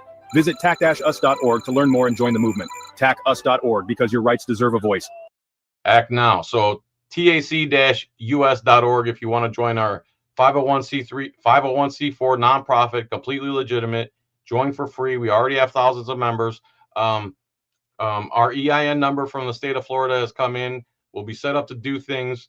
And we started a Discord. We're trying to figure out how to get all the emails to all the thousands of members, send them the Discord link so we all have a place to talk and stuff. So this is what Trump said about Israel on this radio show. Act now. Well, you know, the biggest change I've seen in Congress is Israel literally owned Congress. You understand that 10 years ago, 15 years ago. And it was so powerful. It was so powerful. And today it's almost the opposite. You have between AOC and Omar and these people that hate Israel. They hate it with a passion. They're controlling Congress, and Israel is not a force in Congress anymore. It's just amazing. I've never seen such a change. And we're not talking about over a very long period of time, but I think you know exactly what I'm saying. They had such power. Israel had such power, and rightfully, over Congress, and now it doesn't. So this is a problem for Trump, that Israel doesn't own the American Congress anymore. It's a problem for Trump. Incredible, actually. Are you? So there you go. Wait, did I miss something there? I thought it was longer than that. They said they rightfully so had the right to control the Congress. All right. You guys getting tired of me yet? Yeah, and rightfully so, they had the right to control. You couldn't tell that in any way. Okay, nice. Yes. It seems that Israel is created just to be a terrorist country to the rest of the world. That's what they are. It's disgusting. All right, what else do I have here for you guys? We did that one already. New tab, no. Where will you go if you get elected as New York? Close that out. What else do I got here? 3 hours, 14 minutes. I think I did that one already. Jimmy Dore, Epstein. Oh, the telepathy tapes. Let me close the show with this, man, because this is awesome. This is awesome. This is a must watch. Let me find it real quick. The Telepathy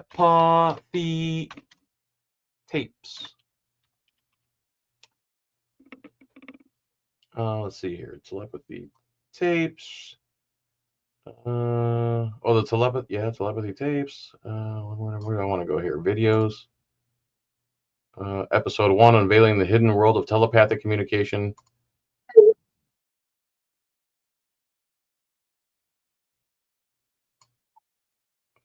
This is episode 1, I believe. Let's put that on there. Share.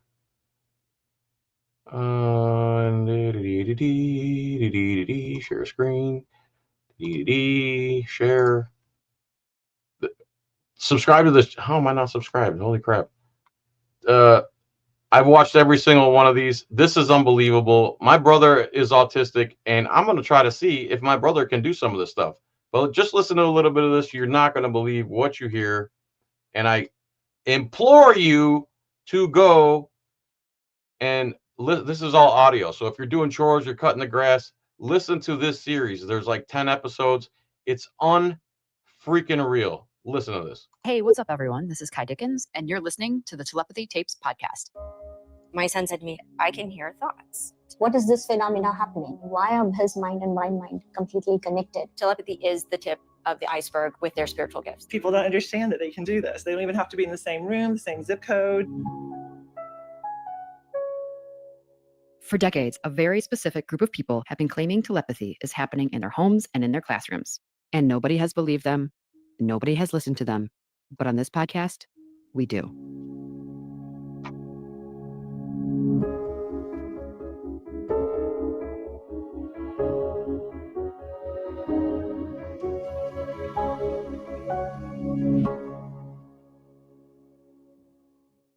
Welcome to the very first episode of the Telepathy Tapes, where we venture into claims of widespread telepathy via a group who is systematically dismissed, non-speakers who often have autism. For decades, parents of non-speakers have been told by doctors, educators, and scientists that their kids are not in there. They are not capable of communication or competent of learning. Imagine being one of those parents and discovering that everybody has been wrong about your child.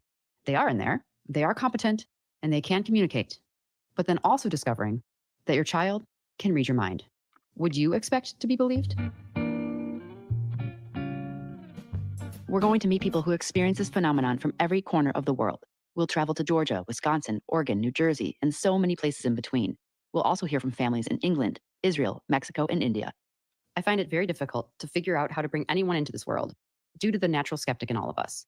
So I think it makes sense to start at the very beginning and how I tumbled into this world 4 years ago when I heard a podcast featuring Dr. Diane Hennessy Powell. Welcome to the Cosmos in You podcast. So today we have Dr. Diane Hennessy Powell, who is a Johns Hopkins trained neuropsychiatrist, speaker, researcher, and author. In this episode, we discuss the research she's currently working on to study autistic savants and their telepathic abilities.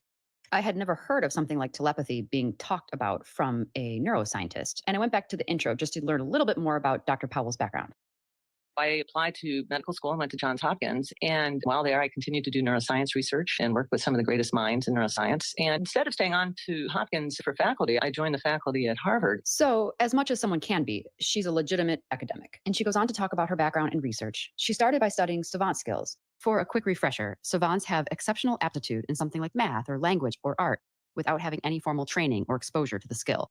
So, like someone who can play piano expertly without one lesson, or someone who has a brain injury and suddenly understands calculus. So Dr. Diane Powell is studying savant skills in autistic children. And somewhere along the way, enough parents had said, look, I'm actually not sure if they are a savant. I think they might just be reading my mind. Dr. Powell's primary subjects are non-speakers who are usually diagnosed with autism. Her subjects to date communicate by pointing to a letterboard or typing into an iPad or some sort of other speaking device. She explained doing experiments with some of these non-speakers where she'll put them in a room and put the parent or teacher or whoever they're telepathic with in another room or on the other side of a partition. Then Dr. Powell will generate random numbers or random pictures, and the non-speaker will try to type out what they believe the parent or their teacher or whoever is looking at from the other side of the room. And here's the host, Suzanne Scully, asking her how accurate the children were. And if the time that they are correct is statistically significant. Oh, it's like over 95%. Over 95% of the time? Yes. I'm a science nerd, and that part of my brain just could not compute what I was hearing. However, I'm also a documentary filmmaker, and that part of me was totally fascinated. So I had to call her up. Oh, you're frozen. Can you see me? Hear me now? Diane? I'm gonna try this 1 second here. Okay. Yeah. Okay. Is it okay if I record this just because you never know what Okay, great. I'd love to hear from you just in a nutshell. Explain the work you're doing right now. I'm working with children who have been reported by a parent to be able to read their mind. I'd love to hear, as a scientist, what has made you believe that this is not just a whoopee type thing, but this is actual science. I started testing them and I found that they were exceedingly accurate. We were capturing it. I mean, usually I try to have like 3 cameras. Oh, for sure. She gave an incredible overview of all the research she's done to date. And we also talked about the amount of parents reaching out to her about telepathy in their non-speaking children from all over the globe. And then today I got an email from someone who says, I just discovered that my child's reading my mind. And he says, so he wants to talk to me. It's kind of nice to have these different cases that they're at different stages and also demonstrate it in different ways.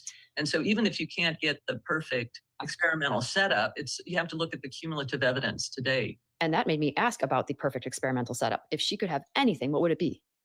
Ideally, you would get some kind of brain imaging of both the transmitter and the receiver.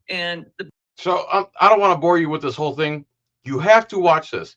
They actually did a bunch of experiments where they blindfolded, they got rid of anything with the reflection on it out of the room, and they would do a random number generator, a random word generator, and they even had AI generate words that didn't exist. They would have their parent read the word, not say a word, and the parent would show the tester, this is the word, and their kid would read their mind.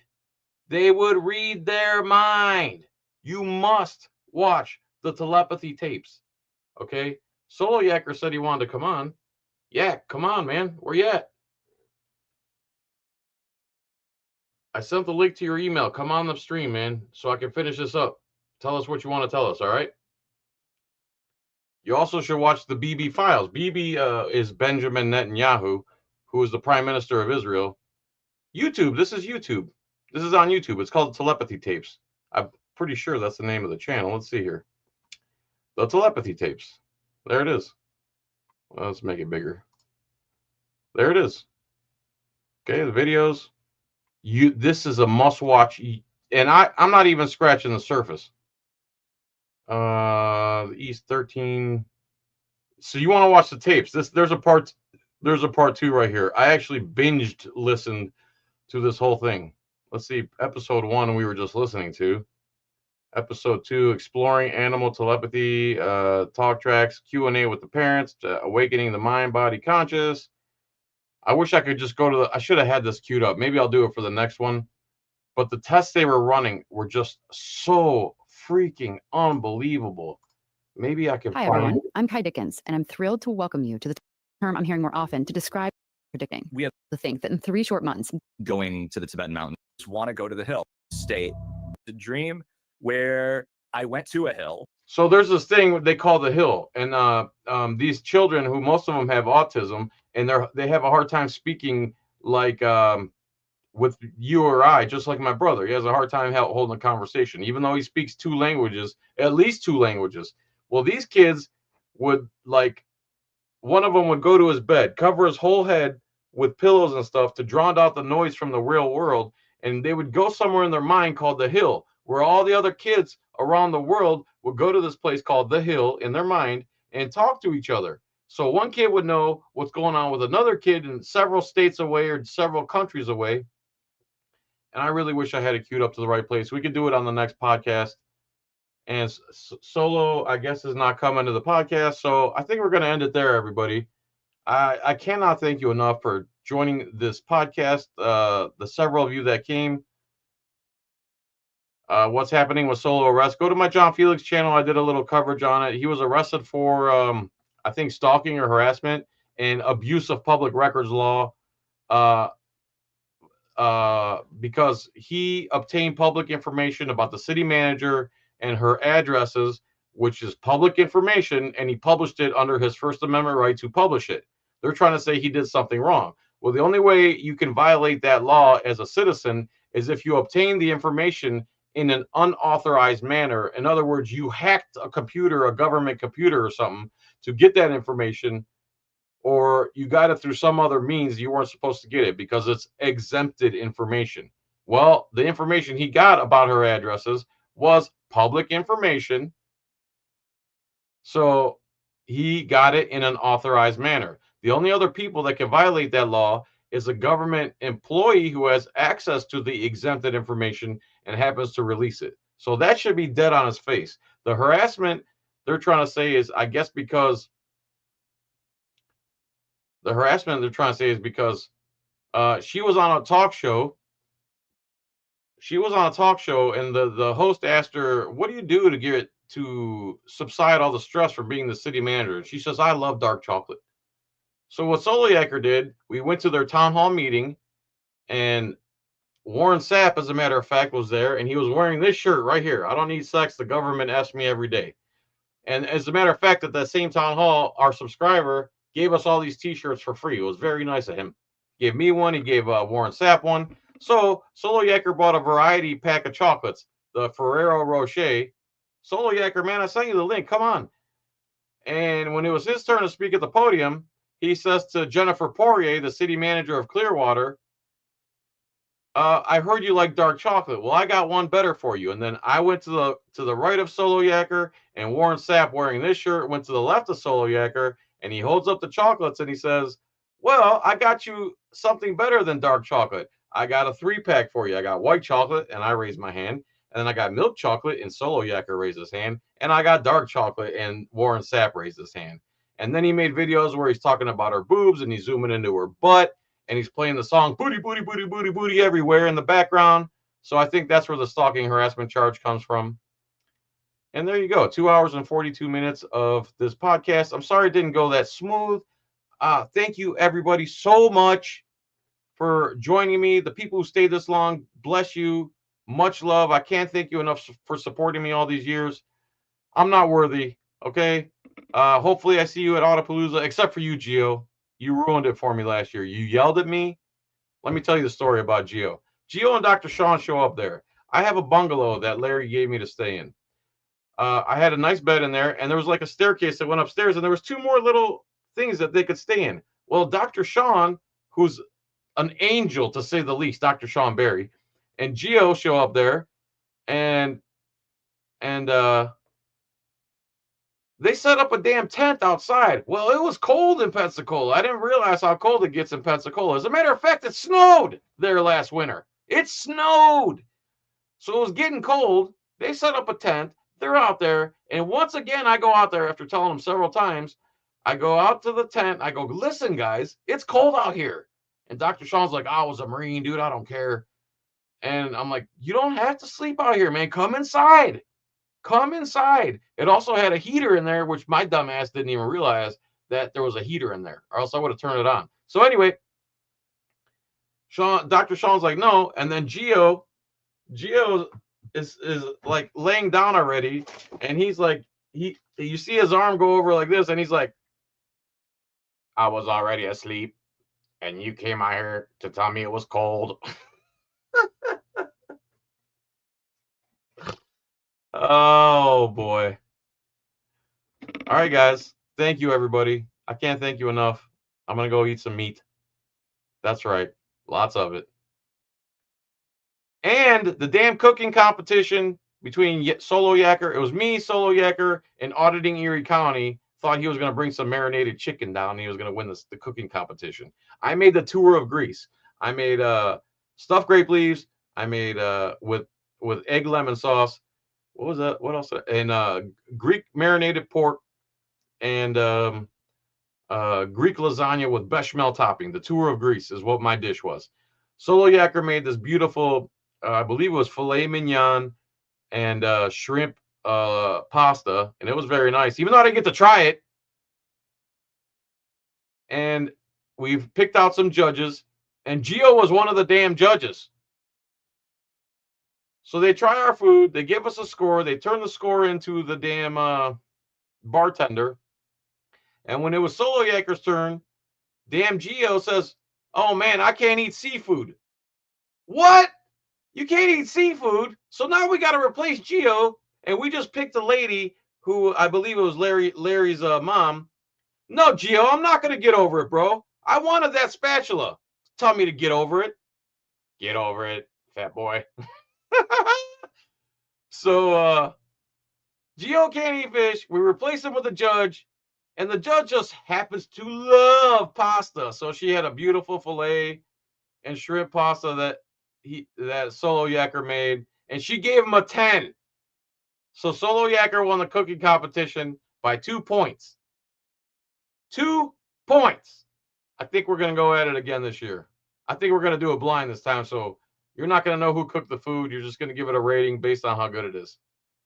Thanks, Gio. I won in your eye. You see a spatula?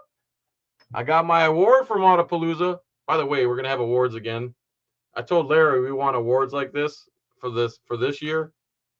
I said, but can we get awards that weigh like 5 pounds less? Dude, this thing is awesome.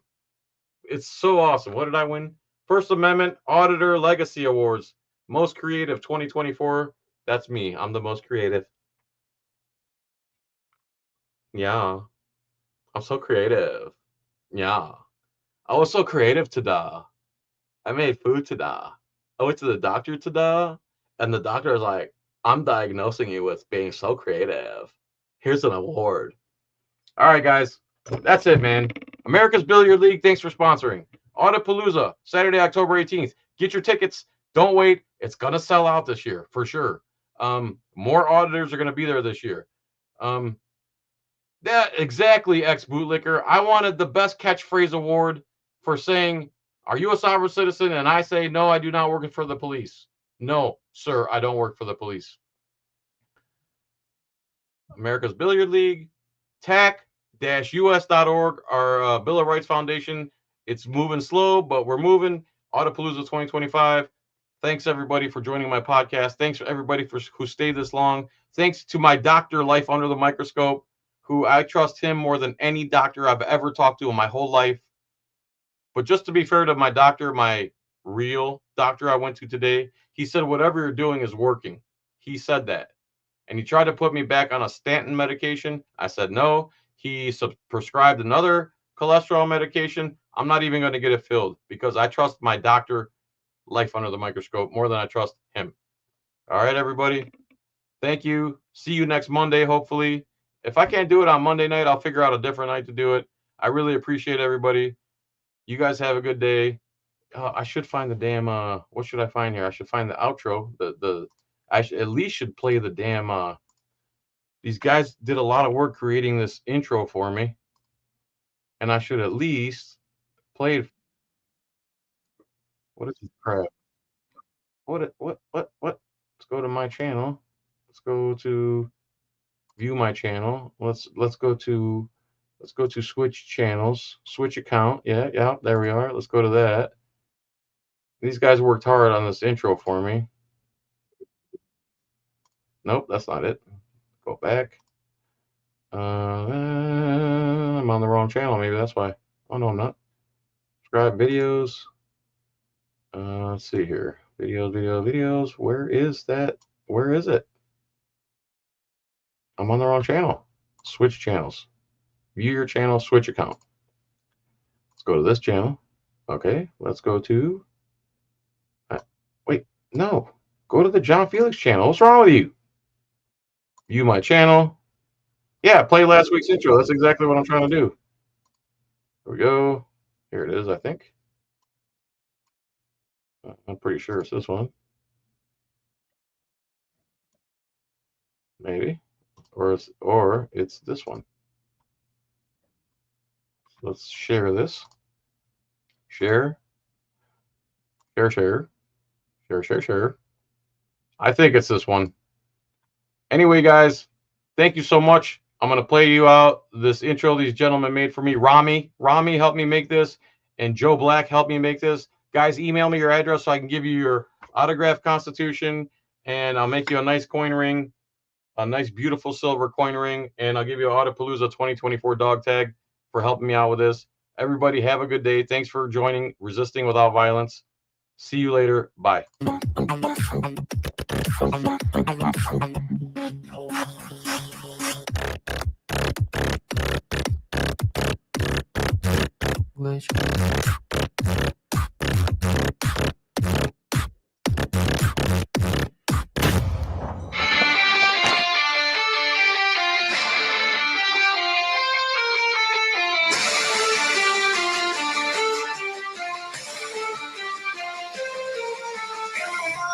Thank you for holding. How can I be a service to you today? Yes, I have this recurring charge on my monthly statement, and I can't figure out what it's for. Well, we'll certainly do our best to help you.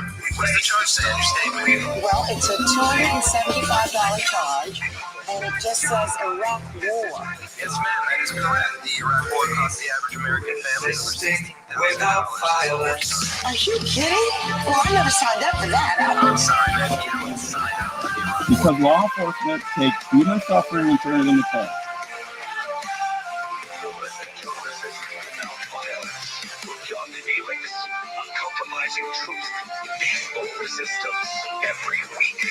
Because first of all, you rarely recover anything, you rarely prevent anything. No, it is true. I'm a police accountability activist for about 20 years now.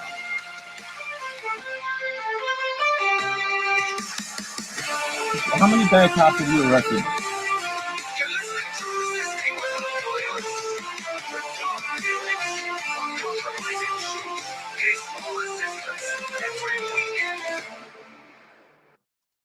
Thanks, everybody. Have a good day.